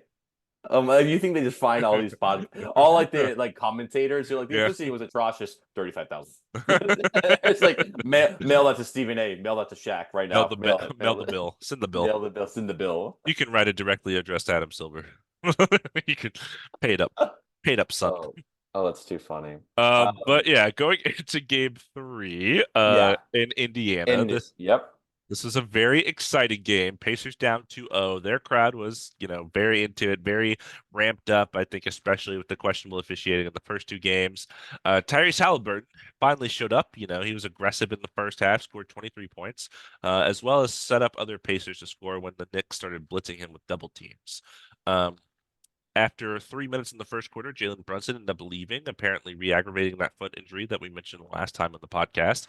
He did come back in the second and was having a good game. I think I don't have the exact stat in front of me here, but when he went out, the Knicks were up 10. When he came back in, they were down 7. So it was yeah, like a it's 17-point swing in like the that's what it 8 minutes that was. he was out. So Yeah, they need you, Jalen Brunson. He was having a hard time with Aaron Nesmith guarding him and with that foot injury. Alec Burks gave him some good minutes, though, hitting some good shots and kept him in the game. So the Pacers ended up being up 5 at half, 63-58. The second half, Josh Hart came out of the game for the first time in the series. He played the entire first two games. I thought it was newsworthy because I was like, oh my God, he's not on the court. yeah. It's just Um, you texted me. It's just a crazy stat to see on the bottom of your screen. Like basically, Josh Hart sits for the first time this series. It's yeah. like, huh? Yeah, and 4 minutes. I mean, that's a long time for someone that had played all 48 minutes the first two games. And our friend Dante Three Vincenzo went off in the third. He was just hitting three after three, moving threes around trees. Like they were not wide open shots. They were definitely difficult shots, not standstill shots, not catch and shoot. He was doing a lot of moving around. And he ended up getting the Knicks the lead in the third, which had me a little worried because I didn't want, the Knicks to go up 3-0 because then we don't have a long series.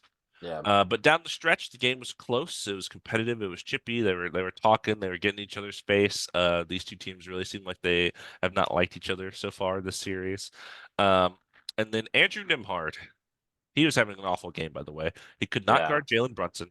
He could not make a shot. I mean, I was like, why is this guy on the floor? Apparently, Yeah. this is why.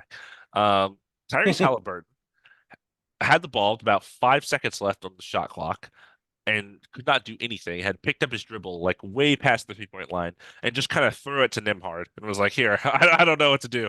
And then Nimhard had Brunson on him. He's already like 5 feet away from the 3 point line, and then he steps back and just shoots this absolute moonshot bomb, the longest three of his entire career, and just nothing but net. Doesn't touch anything else, and gives the Pacers a lead with 3 points left. Literally after he makes it, he turns around and like he's just like kind of having this like kiddish smile, like he's just like so shocked at what happened. Yeah. Tyrese Halliburton, he's like sitting there with his hands on his head. He's like, Yeah. "What just happened?" The crowd, of course, goes crazy. The Knicks are just like, "Are you serious?"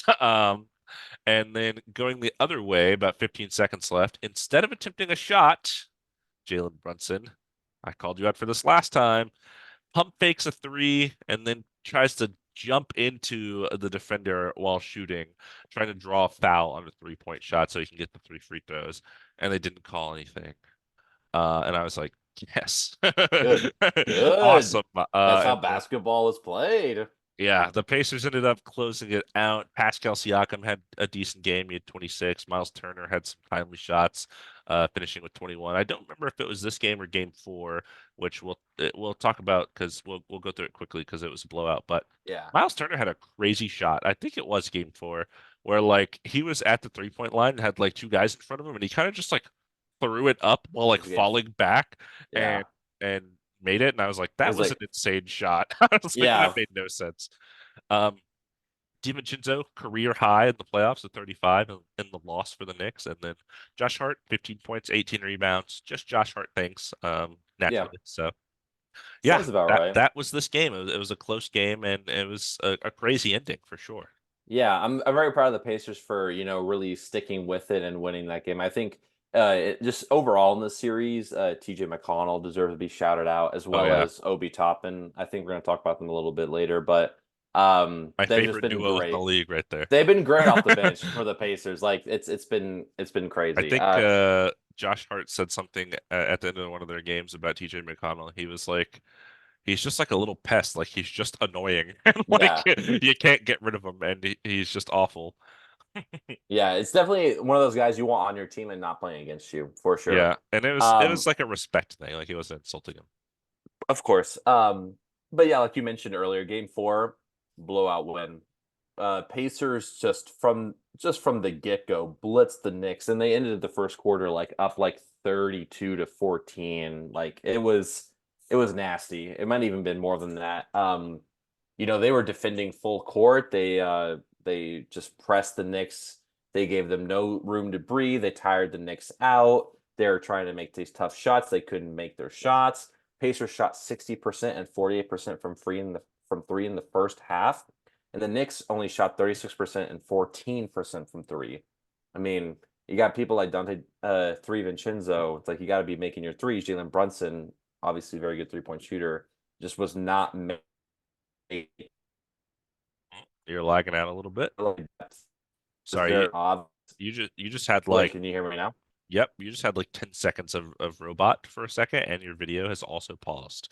Um, so that's a note. Is it still paused right now? It's still yes, you're kind of coming in every now and then. Oh, there you are. Now I see your face. Yeah, you're talking about DiVincenzo and the Knicks not shooting Okay, well, there we and the go. Pacers yes shooting well. Do you want Yes. Yeah, to? Okay. exactly. Yeah, so thank you for that. I will continue from where I was. Thank you for that. I sorry about that. Apparently my internet is unstable. First time ever. But yeah, the Knicks, you really got to have your role players making those threes if you want to stay in this game.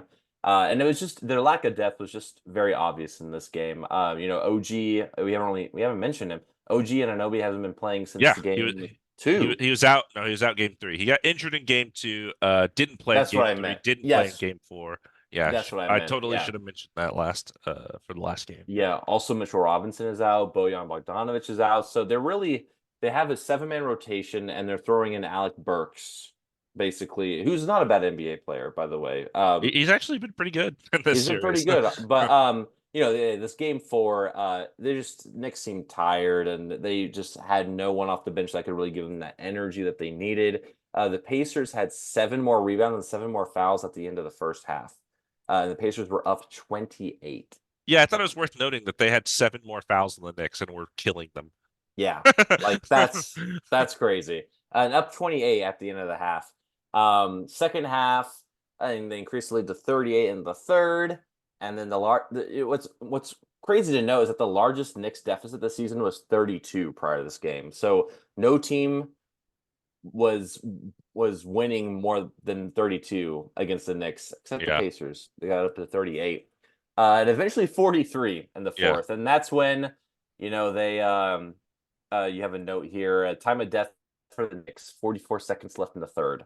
yeah. Shake Milton, Daquan Jeffries, they came into the game, and then bench warmers for both teams basically played the rest of the third and the entire fourth quarter. Funny note, the crowd for the Pacers was chanting, "We want James, we want James," for James Johnson down the stretch. Who is a Udonis player of who's sorts. Udonis, who has been on like every NBA team and is like 62. But funny it's cool to see that he's kind of. It's so interesting that he really doesn't get any minutes, but like the fans still are like, "Hey, we know you're there. Come on Yeah, out and play." like So, Boban for the Rockets, kind of. exactly, yeah. So game four was a blowout, and the Pacers had the series. But the biggest question was, can the Pacers win in Madison Square Garden? Yeah, I'll be honest. When this game happened, and I just looked like the Knicks were tired and beaten down and done, and the Pacers were just running them up and down the court, I thought the series was over. I thought the Pacers were just going to come back and win two and close out in six. But that's not what happened because in Madison Square Garden, Game Five, the Knicks destroyed them. Um, I had 3 things I wanted to talk about in this game: field goals, rebounds, and turnovers. The Knicks attempted 29 more shots than the Pacers in this game. And that is because they had 24 more rebounds than the Pacers in this game. The Hart Foundation, nickname for Josh Hart and Isaiah Hartenstein, had 28 combined rebounds together. 15 of them were offensive, and they forced 9 more turnovers than the Pacers did. So, despite their thin rotation, the large minutes their guys have been playing, all the injuries we just talked about and mentioned, no OG in this game as well. Um, the Knicks just hustled more. They just took the game over with effort. Like they just wanted it. They wanted to win, and they like really came out and showed them that.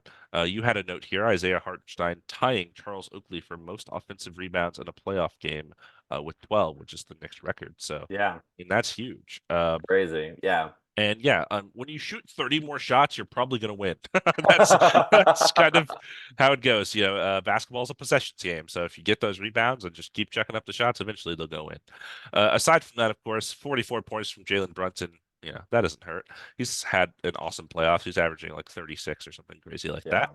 that. Um, and the Knicks made an adjustment of starting Miles McBride because they had been starting Precious Achua with Isaiah Hartenstein. Um, After OG Anunoby got hurt.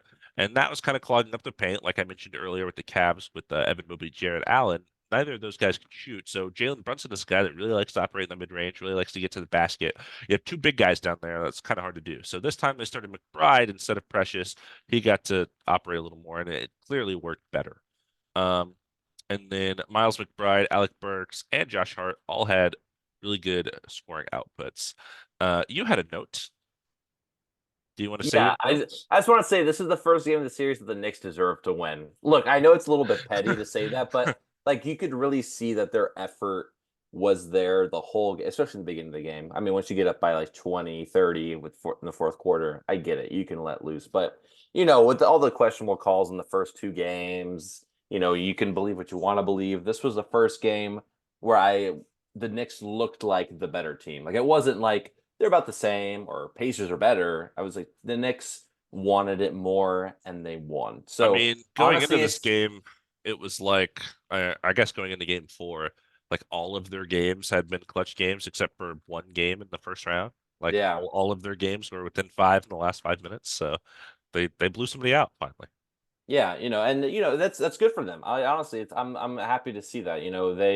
The team that wants it more in the end will win. You know what I mean? So it was I didn't know what to expect, kind of like what you said. I mean, the Pacers had all the momentum they want to at home, but something about Madison Square Garden, man, it seems like it's tough to win there, and we'll see if they get a game seven.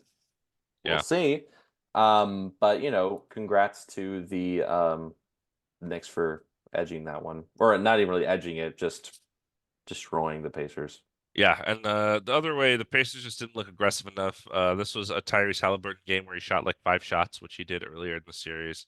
Don't know how that happens after, impressive game four and game three outings that he had.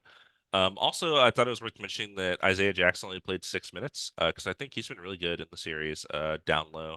So I don't know Yeah, what happened. I don't know if they just called it early, but he just didn't come back in this game. But now it's back to Indiana, game six. The Pacers have to keep their season alive. What do you think's going to happen here? it's I want to say the Pacers win, and then it goes to game seven, and then probably the Knicks will win.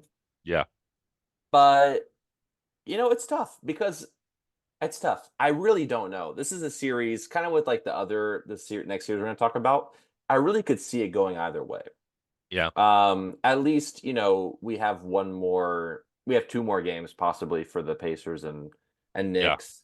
Um, as long as Tyrese Halliburton is not not only attempting 5 shots or whatever, I don't know why he's doing that. If he plays aggressive and the bench is there, and like I think we talked about this, like the Pacers have like 10, like 9, 10 good rotational players on their team. You know what I mean? And Knicks are down. Like Pacers should win, yeah. right? They should win.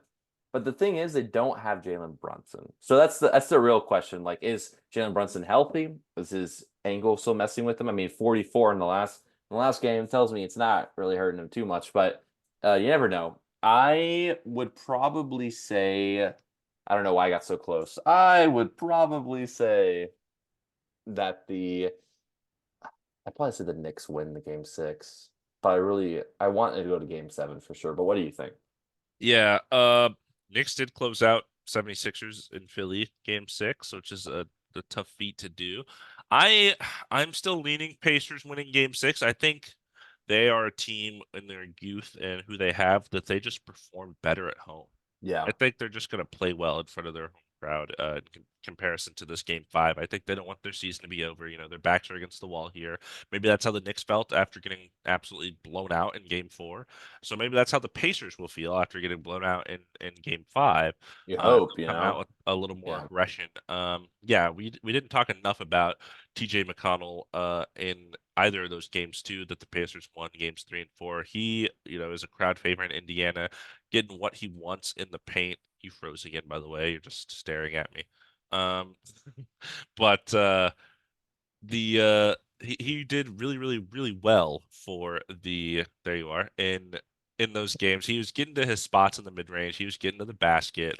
He was playing good defense on Jalen Brunson. Um, he was all up in the Knicks spaces. So really liked what he's done in the series too. Yeah. And Obi Toppin has been playing. He's been coming off the bench and he's really been adding kind of like a scoring punch. He's going He's been going hitting a going lot of fast on the threes. fast breaks, making those threes. I think it's very interesting that he is playing against his former team, the Knicks. Yeah. So they kind of know And his him, brother Jacob Toppin. who hasn't had played any minutes yet. Not Uh, even the bench warmer minutes. didn't? I was gonna say maybe then, but I I guess think not. I want to say he's on like a two-way or something. So I don't think he's on like an actual Yeah. contract to play an actual game. I don't know. I don't know. Gotcha. It doesn't matter. But yeah, but he's been playing well. So we'll see. They will play better. They will play better than game five for sure at home, but we'll see what happens. I said Knicks in Uh, five, which is automatically not true because we're going to game six. So did I say Pacers in seven? I I feel don't like that's remember. something I would I, say. I don't remember. I I'll think have you to look picked the it up. Knicks too. Yeah, I probably said Knicks in like six or seven. Yeah. But that was before all the injuries. Yes, that Anyways. is a good point. I do want to say that pick was made before Mitchell Robinson, before OG Anunoby. you And know. Bojan. Yeah, And Bowie, yeah. So there, the series has changed quite a bit since our initial predictions. So absolutely. But shall we talk last series? the Last most series, got to exciting talk about series. the most exciting for sure. This Our has last been, episode was called "Can't Will the Timberwolves ever lose a game?" Yeah, they've lost and the three thing since that is, they can episode lose three in a released. row. So not a Yeah, great not a great one from us, but it's funny. Maybe it'll like age well, be like, oh, wasn't that funny that we said that? yeah, it was funny. I It thought it was was. I funny. was like, It that's was so hilarious funny. that they immediately lost over and over again. We said Um, Timberwolves in six. We're wrong because it's game seven. But let's yeah. talk about it. But yeah, so Nuggets Timberwolves, we're talking about the game six just finished, Yeah, which Timberwolves won, so it's tied 3-3. We're on to game seven.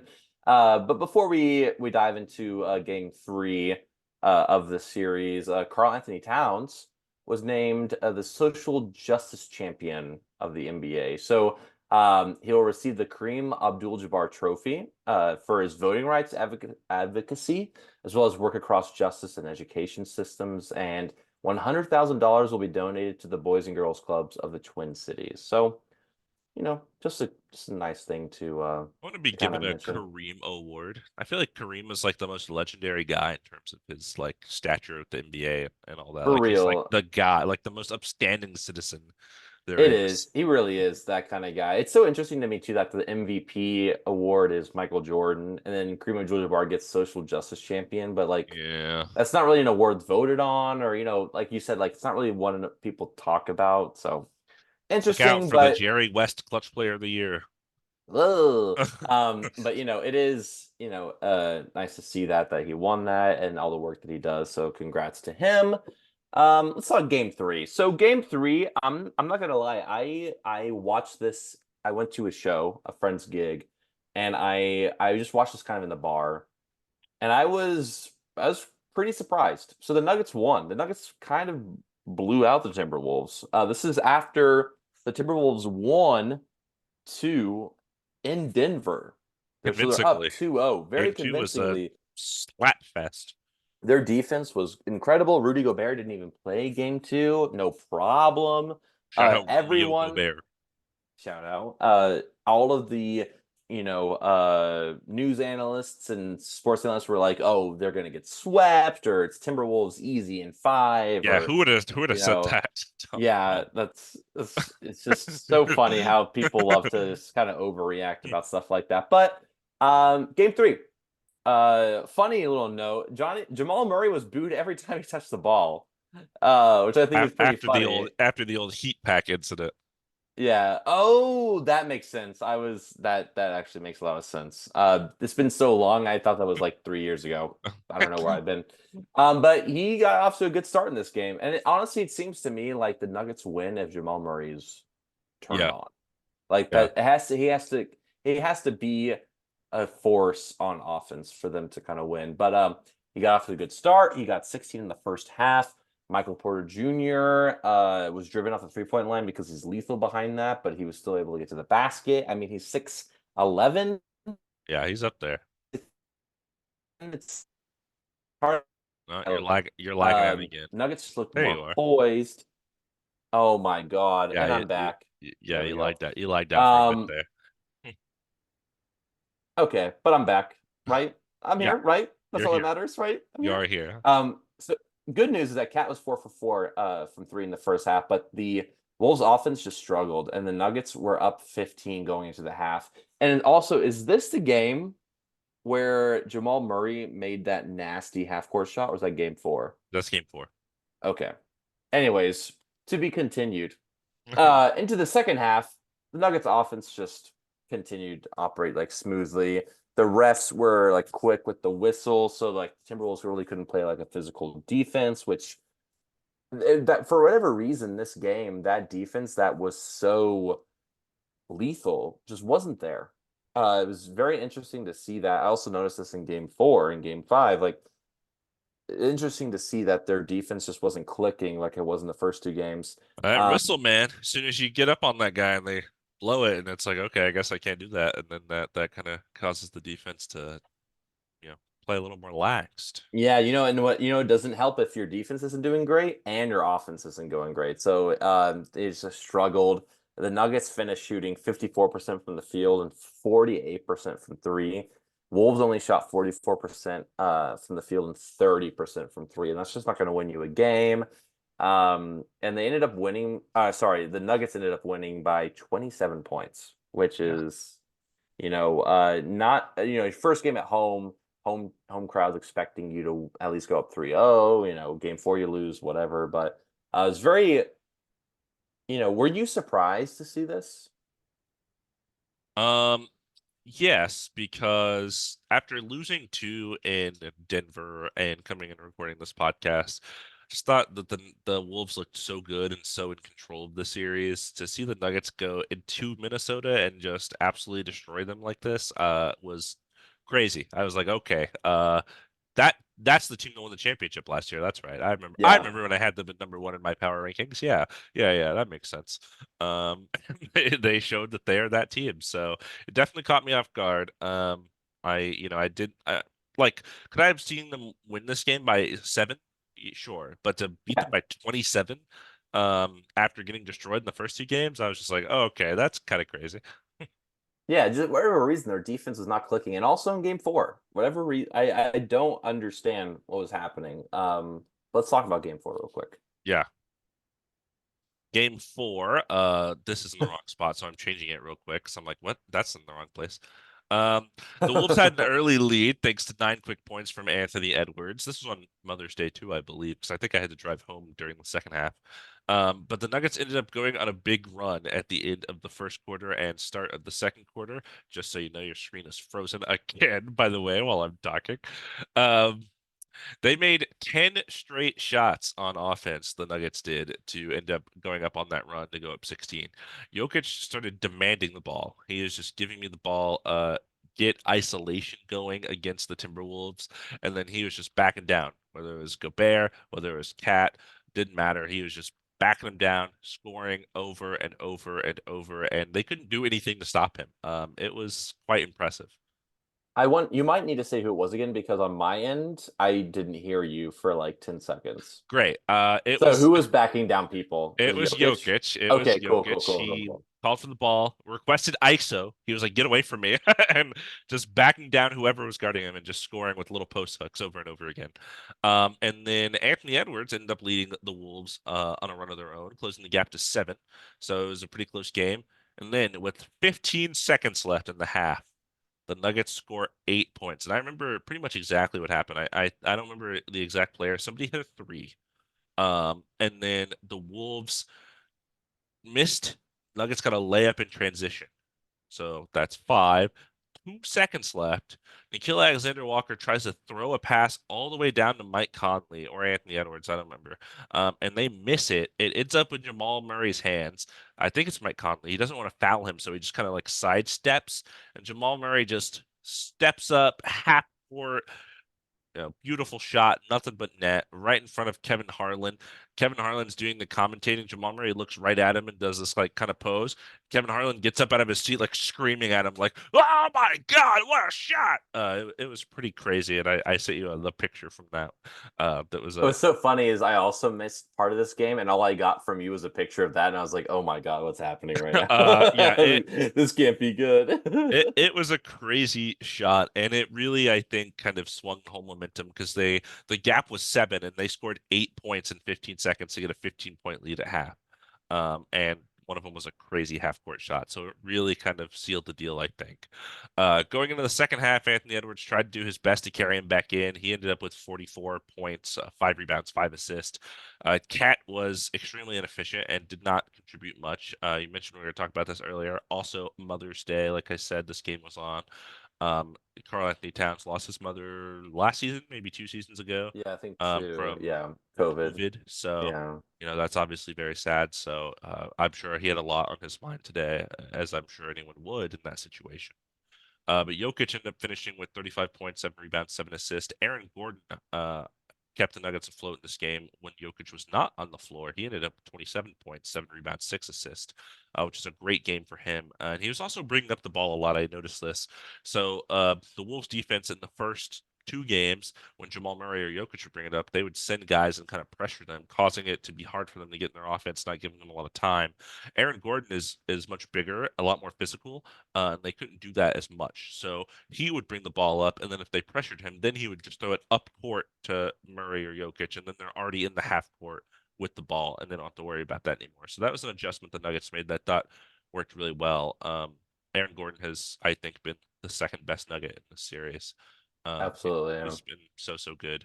And then yeah, these two games in Minnesota, I think the bench of the Nuggets has actually been better than the bench of the Wolves. Nickeil Alexander-Walker, Naz Reid, those guys have not been playing super well. Kyle Anderson in these two games in Minnesota, game three and game four. But he had some good Justin Holiday minutes, making lots of threes out of nowhere. Just like, oh yeah, that guy's in the series.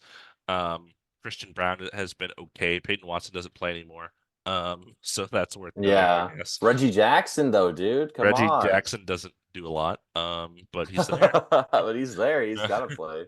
Not that But many people. yeah, the Wolves kind of chipped away at this game little by little, and then the Nuggets would pull away. And now it was 2-2. The Nuggets end up winning this game as well, going back to Denver after being down 2-0 going on the road. Now they're 2-2 going back home. So big swing for Denver to win those two games in Minnesota for game five, which is the next game. Tell me what happened there. Yeah. I also did want to mention, though, in game four that Anthony Edwards' 44 points is his playoff career high. So, he was doing all that he could, but obviously he needed help and he didn't get it. So, Yeah. series tied, game five in Denver. This was, gotta say, a masterclass from the MVP. The Nuggets were just so efficient in this game. They shot 55% from the field, 47% from three, 83% from the line, almost 50, 40, 90. Yeah. Not quite there. To have the whole team like that is an Yeah. absolute crazy stat. The Timberwolves are only 49% from the field, 31% from three, and 68% from the free throw line. Their free throws, they were just not making them. Yeah. While watching this, I just could not believe that they were missing so many. And it also didn't help as Mike Conley did not play this game. He Out of was, nowhere. yeah, I don't know. I forgot what the injury was or what exactly they said why he didn't play. But he provides this kind of balance on this Timberwolves team. They can kind of get pretty volatile because they're young. They want to like push or pull. And Mike Conley is a very seasoned veteran. He kind of knows like he's the point guard, right? He can orchestrate the offense. So having them not there was tough. Anthony Edwards had a lot of the responsibility. Nickeil Alexander-Walker started instead of Mike Conley in this Right. game. But yeah, it was the Jokic show. He uh, he received his MVP. A little weird to give the award right before the game. I think it's kind of like fuel to a fire. You know what I mean? Yeah, it was you But mentioned it last pod. It was right after game two that he got the MVP. And it was like, oh, you're down 2-0. This is the worst time to get this MVP because like it's not looking too good. And he said, actually, let me show you let me show you yeah, why I got this real quick. yeah. So that was interesting. But Rudy Gobert was the fourth time DPOY, and Jokic said, you know what? I'm going to show you why being MVP is way better than DPOY. And he did everything he could to Rudy Gobert. He was backing him down, post hooks, laying it up, post fades. Timberwolves would send help, and then he would find the guys, and they would make their shots. And he finished the game with 40 points, 13 assists, and zero turnovers, which I think is a really interesting stat. And yeah, so he like we mentioned, this is his third time winning MVP in 4 years. Um, Yeah, it was he really was not playing like this the first series at all, I think, against the Lakers. yeah He didn't play like this, and then even the first few games in Denver. So yeah. It seems like he last was three kind games of he's been amping up. Yeah, he was kind of coasting for whatever reason, but this game he was like it was personal. It's Yeah. like it was literally personal. And Timberwolves, after the first half, I can't remember, I think they were within 10, something like that. It was, Nuggets had the lead, but they had a stretch in this second half where they just committed three offensive fouls in three possessions. I mean, you can't be doing that. Rudy Gobert did an elbow. Cat ran over Dude, somebody. the cat offensive foul is a special. It's a specialty. He does it every game. It's Yeah. crazy. It's like every Um, game he does a foul. And he's like, uh, "Oh, I didn't foul that guy." And it's like, actually, yeah, you you did. You just yeah, and then over it. Naz Reid, bailed into somebody. It was offensive fouls, just three in a row. It's like they're really demoralizing. And then every time the Nuggets were able to, um, make shots on the other end, and they seemed very frustrated because of that. Anthony Edwards was doubled every time he came down the floor. So no matter, even though before the like literally first possession of the game, doubled. They're like, we're gonna make sure that everyone else besides Anthony Edwards beats us. Yeah. And they that was a good bet for the Nuggets because they were right. They Naz Reid, Jay McDaniels, and King Alexander Walker. They were good, but they weren't great. They were not able to really help out Anthony Edwards, who kind of got it going in the third quarter, was able to get toward the end, especially kind of got he made like set 8 points in a row, but it just never really was that close. And then the Wolves cut to 10 a few times, but the Nuggets would just come out of a timeout, extend the lead, and then that was basically all they wrote for that. Um, you have a little note here. Can the Nuggets close out in Minnesota in Game 6? No, they can't. And let me tell you, it wasn't close. Game six just happened. Like I mentioned before we started recording this podcast, Nuggets win bang, bang, bang, three in a row to go up 3-2. You think it's over for Minnesota. You think they're out of gas. Let me tell you, they're not. They did start the game down. The Nuggets were up 9-2. I was like, uh-oh, here we go. And then the Wolves defense happened. They were physical. They were all over the Nuggets. The Nuggets, making their shots tough. They weren't getting the foul calls that they had been getting in previous games, so they were kind of allowed to be more physical. And they went on a 27-2 run. And I was watching this and I was like, this is insane. Not only was it good defense, bad shot making from the Nuggets. There were a couple, doubling Jokic open shots, Yeah, missed threes. a lot of Um, settling too on their side. yeah, a Just lot of they looked frustrated, like they couldn't really get into rhythm. Um, and then the Wolves, they do this thing where like the Nuggets will miss, they'll go up the court, they'll pass it to Anthony Edwards, who's on like a wing, and he'll just walk up in front of KCP or whoever's on him and just shoot a three like in his face with 20 seconds on the clock. And I swear every time it goes in. And it's like every time I'm like, wow, he really just shot that. Oh, and he made it. That's crazy. Um, During the 27-2 run, the Wolves were 12 of 13 from the field, while the Nuggets were 1 of 8 from the field. So that kind of inefficiency and efficiency on the other end will kill you. Edwards had 14 in the first quarter, so he did really well early on. Jokic took his break early in the second. He played the whole first quarter, took a break in the early in the second, and then the Wolves started to run immediately. And they went on like a 13-0 run. At some point, Jokic came back in, and they kept scoring, and they dominated on the inside rebounds, 36-20 rebound advantage at the halftime. Cat and Gobert had 19 combined rebounds, just one less than the entire Nuggets team. So Cat and Gobert are just in there getting rebounds. If you get rebounds, you have possession. If you have possession, you're gonna win. That's how it goes. Wolves were up 19.5, so it looked like this game was kind of already away. Maybe the Nuggets could mount a comeback. I don't know what happened in the second half, but it wasn't that because at some point the Nuggets were down 50 and they tagged in the players I recognize in the court for both teams: Jordan McLaughlin, Josh Minot, Luka Garza, Peyton Watson, and Julian Strother. So three Wolves, two Nuggets. There were five guys on the court I didn't know. I have a basketball podcast. I don't know every player on every team. I mean, I don't even know Josh Minot. You were like, we were literally watching the end of this game right to start like Yeah. podcasting, and you're like, "Is that Josh Minot?" Looks it up. It's Josh Minot, and I'm like, "Who are you talking about? Like, what Yeah. is that? Like a friend of yours that you saw like I in just the like saw him crowd?" and I was like, I think I know who that is. Yeah, there's literally five players. I was like, I looked at them, I saw them, I saw their jersey number, and I was like, I don't know who that is. I have no clue. Um, Yeah, so yeah, that's when there's five players in the court that I don't know, something horrible happened. They end up losing by 45, 110-75. So just an absolute decimation of the Wolves this game. The actual reason for the green light behind you here. yeah, exactly. The Uh, alternate jerseys green. We wait till the yeah. very end of the podcast to Now you reveal. know. I know you've been dying to know all Oh, pod. it's because I Um, just finished reading Great Gatsby, and it's it's the because you just green light. watched the Ryan Reynolds Green Lantern movie. Oh, how'd you Oh, know? um, Isn't that your favorite superhero? Isn't Green Lantern your favorite Green superhero? Lantern is my favorite superhero. You Yeah. remember that from college? I Yeah, I remember. I remember the classic Green Lantern shirt. of course, dude. Um, I still have it. I'm actually about to give it away because it doesn't fit me anymore. But that you checks know, out.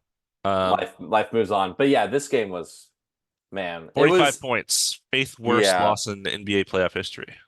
yeah. The game ended. This is so funny. After the game ended, we said we got to look up what was the worst. This has to be one of the worst. It has to be probably the worst playoff loss. And the page you ended up at already had it updated. Like the game Yeah. ended like literally a second Yeah, it ago. was already on there. I was like, oh, 45. It says I was like, oh, there's another 45-point game. I wonder what it is. Nuggets Timberwolves, May 16th, 2024. I was like, oh, what? Like that's today. What the? That's interesting. Yeah. So this is so interesting. So the picture that Damon showed me earlier was Anthony Edwards kind of smiling, showing like a hand with the 5 and 2 to say game seven, like we're going to Yeah. game seven. So very I there's nothing that's gonna stop me on Sunday from watching that game seven because I've been talking about it all season. Like if this is the last game for the Timberwolves or Anthony Edwards this season, like I gotta watch that for sure. Fly to Uh, Denver, go to the game. Dude, if only. This is the like there's a few times in my life when I'm like, man, I kind of wish I just had like an infinite amount of money. I wish that every second. So I don't know what you're talking about. It depends. Sometimes I'm like, just enough is good. But then today I'm like, I wish I had all the money in the world so I could go fly to Denver and like somehow buy an Anthony Edwards jersey and like be in the crowd and whatnot. Be courtside. Oh my God, that'd be crazy. That'd be great. But I don't know if I ever told you. This would be kind of funny for the pod. I had a dream about Anthony Edwards. I think I mentioned it, but I didn't tell you what the dream was. Yeah, what was your Anthony Edwards dream? My I'm we're so gonna talk. Yeah, curious. let's just talk about it. Yeah, so I remember I was dreaming, obviously, and it was like it was after a game, and I was in like some auditorium, so it wasn't like NBA. Didn't feel like Anthony Edwards walks into this room, this big room, and he like kind of tries to like kind of walk past me, and I go, "Oh, dude, Anthony Edwards, like that game was amazing. Like you were so good, man. Like you're like my favorite, one of my favorite players in the league right now. Like you're doing great. Like so happy for you, so proud of you." He He just said, goes, "Did "Hey, you subscribe to my podcast?" no, I wish he did. No, he threw a basketball at me. No. He said, "Oh man, I really appreciate that." He kind of dapped me up and like hugged it, and he said, "I'm gonna go shower, man. I'm like so." He was like dripping sweat. Like I'm so sweaty. I'm It's like, gonna go yeah, share. I was like, "You do that, man," and that was my dream, and I was like, "That was sick. That's That such was a a sick weird dream." dream. Yeah, I think it probably was after game two. I think it was after game I'm gonna two. go shower, man. I'll see you later. Yeah, he was like, "I gotta go." Like I'm all like, for sure, for sure. It was so weird because only me and him in this lobby too. He said, "Hey, Um, can you sign? Can you sign my hat?" Can you sign my basketball cards. I have a book now. I'm gonna take to summer league, which we got to talk about Ooh. if we want to go again Oh this yeah, year. yeah. I We got to was talk about talking it. with Brian with that on Mother's Day. It's Yeah, the 15th or something. It's like the 12th to the 19th of July. yeah. We'll talk about it post pod NBA for Summer sure. League. But yeah, very happy to see the Timberwolves win in Game Six. It really was a masterclass, like their defense and just getting out in transition, and Anthony Edwards showing why he's a superstar. Nope, lost you.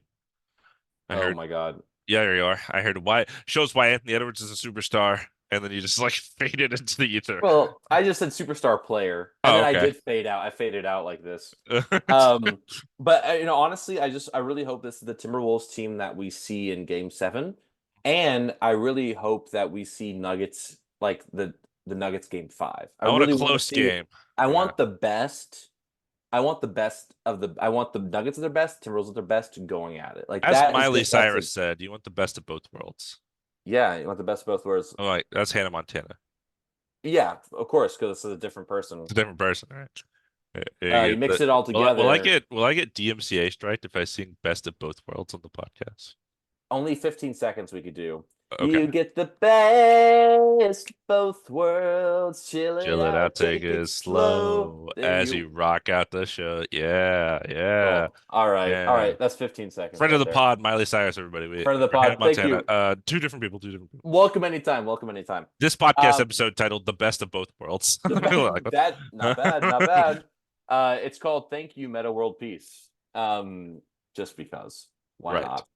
not? But you posed a question at the end of this. At the end of this, I figured we didn't have enough to talk about. Might as well throw something else on here. You put how prevalent is recency bias? What did you mean by that? So what I meant by this question, I realized I used the word prevalent like three times typing the notes of this podcast episode. Um, you kind of touched on it when we were going through the games earlier, but recency bias, I think a common thing in all sort of phenomenon, but especially recently with social media, highlight clips. Everyone, goes to Twitter and Instagram, and I thought you were just checking your phone, but maybe you're frozen. No, you are there. Okay. Um, that's great. Anyways, with social media and how everything works now, I feel like as soon as something happens, everyone's quick to go to, whatever their desired social media platform is or their group chat or whatever, and just be like, "Oh my God, boom, boom, boom! Like this happened, so therefore now this is going to happen." Like after the Wolves were up 2-0, it's like the series is over. The Wolves are winning the finals. Everything has been decided. And that's because they just saw those two games. And that's, what recency bias is, where you forget about the season of work that the Nuggets have put in, the fact they won the Yeah, championship last year, et cetera. And I think this is happening in basically every series. It feels like every game, it's like, up, that team's winning the series. Like after game four, I was like, the Pacers have the series in the books because they just destroyed the Knicks. The Knicks look tired. Like, I don't see how they're going to come back from this.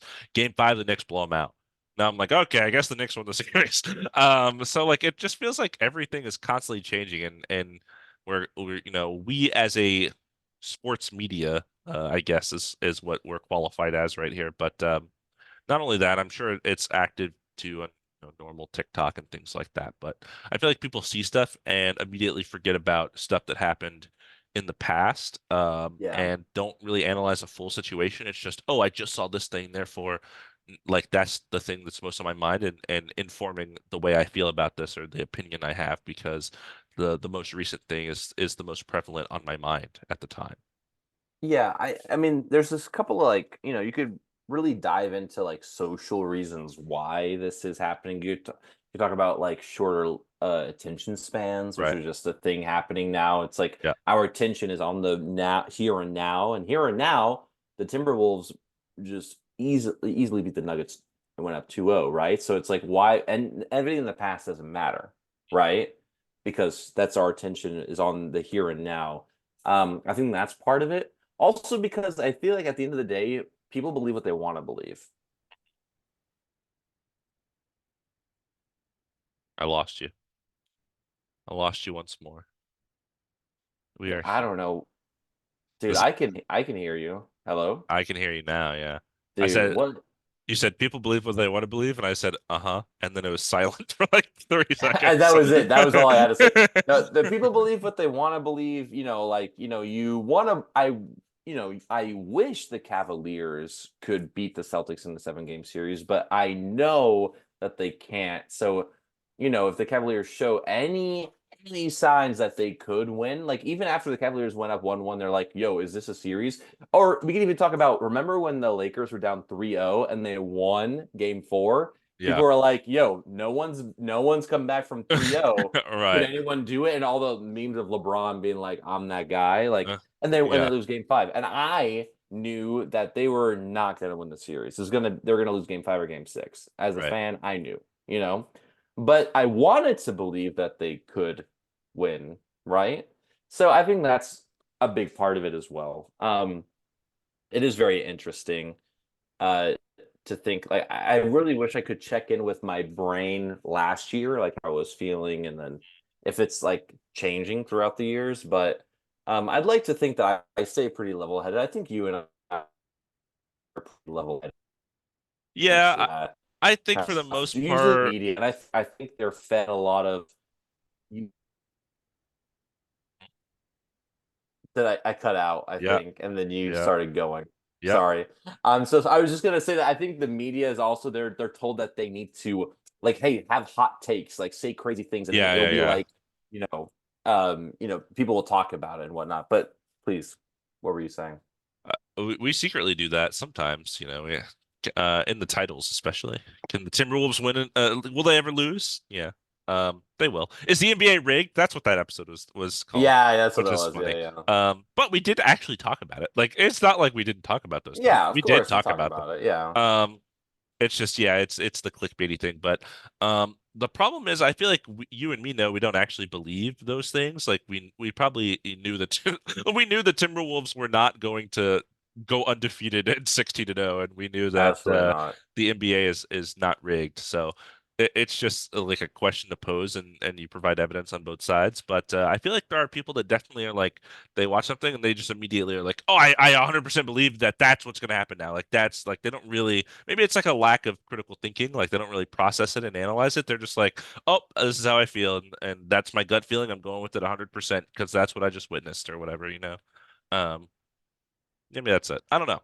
I don't know. I just thought it was interesting to bring up because I feel like the narrative for these series and this playoffs has changed so much in just a couple weeks because every game yields a different Yeah. result, and people are so quick to be like, "Oh, this is the new thing," and then like something else happens, you're like, "Oh, actually, it's that now." And it just constantly goes.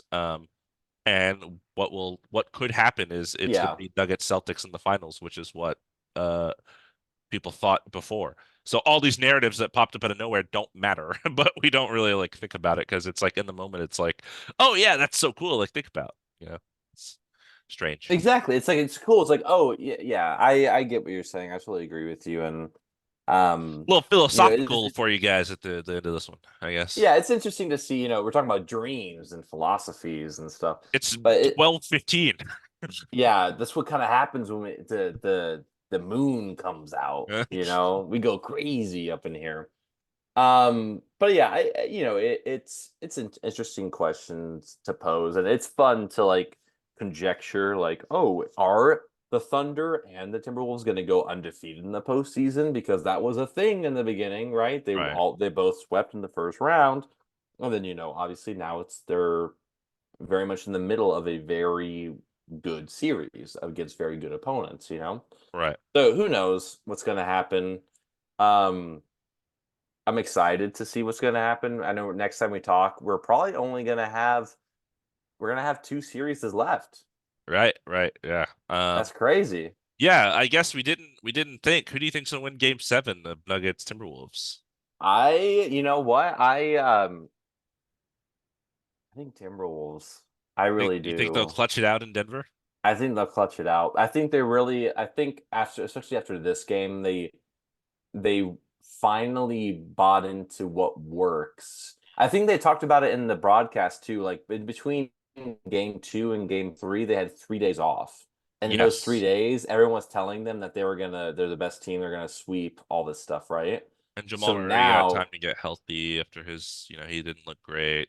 for sure. So I think now, like, it's the young teams, right? Like stuff goes through your head. You're only human, right? But after seeing this, and I mean, maybe you figure out how to guard Jokic, and you just make sure as long as your defense is clicking. I think what they realized, at least what I realized, don't worry about your offense. Get your defense down.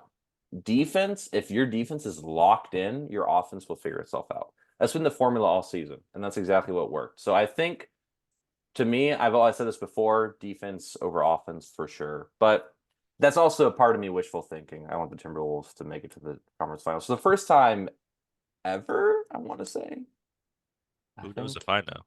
I don't know. Uh, What do you think? I, oh man, it's tough. I It's think so tough. I lean Nuggets. I know they just got absolutely annihilated, but the recency bias won't take me this time. Um, they just, they play so well at home. I know they lost the first two games at home in this series. But I think what I hope is that this is the closest game. I feel like a Yeah. lot of these games have been decided early on. And I hope this one is a down to the wire kind of deal. I hope I'm like sweating profusely and just making everyone uncomfortable around me from just how wet I am, from how nervous I am. Yeah, I would lean Nuggets, but I mean, it's Game 7. It's a toss up. It's anyone's Yeah. game. Any game seven is awesome. Yeah, so Gotta love I'll be it. happy either way. I guess, we only know one team that's going to be in the conference finals, but by the time we record again, the conference finals will probably have started. Yeah. Because I think they start Tuesday unless we record in the next 4 days. So Celtics against, I guess we probably both think the Knicks are gonna Yeah. eventually win that series. Um, I'm taking the Celtics in like 5 or 6 because I think the Knicks are just so worn down. I don't Too think. banged up. Yeah, Yeah. they're just. I don't know how they're gonna last. I mean, I don't see it. So yeah, I think the Celtics are definitely gonna go to the finals for sure. And then on the West, it's like I literally don't know who's even going to be in the conference finals. Yeah. I don't know. I'm supposed to predict this. I could it could literally be Thunder Nuggets or Thunder Timberwolves, or it could be like I even though we think Mavericks will win the next game, they might not. And then OKC Yeah, has the momentum and they go home, and home is like yeah. I think it'll. I think here. I think whoever wins Nuggets Timberwolves will make the finals as well. I think the Mavs will beat the Thunder probably, and I yeah, think the Timberwolves or Nuggets will beat the Mavs probably. yeah. So I would also, as much as Timberwolves Mavericks is like beautiful. Like that's pipe yeah, dream to that me, that that would be right? great. That would be great. Um, yeah, and either one of those teams making it, but yeah, I always pick defense over offense, like I said. So, we shall see. We shall see. And we'll talk about that Do you on have your episode basketball? 38. I do have my basketball. It's right here. It's sitting right here. It's ready to go. Ready to launch into the stratosphere. Amazing. All right. Let me Uh, let's do that, yeah, I I just wanted to guess. say again, like, thank you everybody for listening. Well, I was gonna say that thank you everybody for listening, Shit. comment, subscribe, like if you do. That wasn't He close at missed all. poorly, but That it's was okay because we still love him here at Two Man Game. I didn't play basketball this weekend because I was traveling It's for Mother's okay. Day. I'm rusty, you know? It's so funny because my video is just there's too much motion happening and it's just laggy. I don't know what's going on. Yeah. I don't know what's going on and I can see. So yeah. Yeah, That's just where it at. Yeah. Uh absolutely. You're frozen on my screen now, but I mean, who knows what's going on? this recording, this people are gonna be listening to this and there's gonna be 6 times where I'm like, "Hey, you're frozen. I don't what's going on?" They're like, "Wait, Dude, what am I listening to?" This I this is don't the pod that's not getting shared, I guess. This one's not going to social Oh, I'm definitely sharing it media. because Okay. I'm sure this is the best one yet. That's exactly what I'm doing. No one's gonna even realize they're like, this is the best one yet. The one where Dom was froze 6 times and we didn't even see the shot at the end because it was like frozen. I'm so interested if the recording is from my end or your I end think it's because from my end. on my end you froze a few times too, but I could still hear you. So I was like, I'm gonna let it go. There's like a time or two where you froze and I could still hear you and I didn't say anything. But there were See, several times where you froze and I was like, I think he's talking, but I have no idea because um, it's just silent. but at the end of the day, it's all that really matters What's is that? hoops Yeah, and Brotherhood. two man game with Damon and Dom.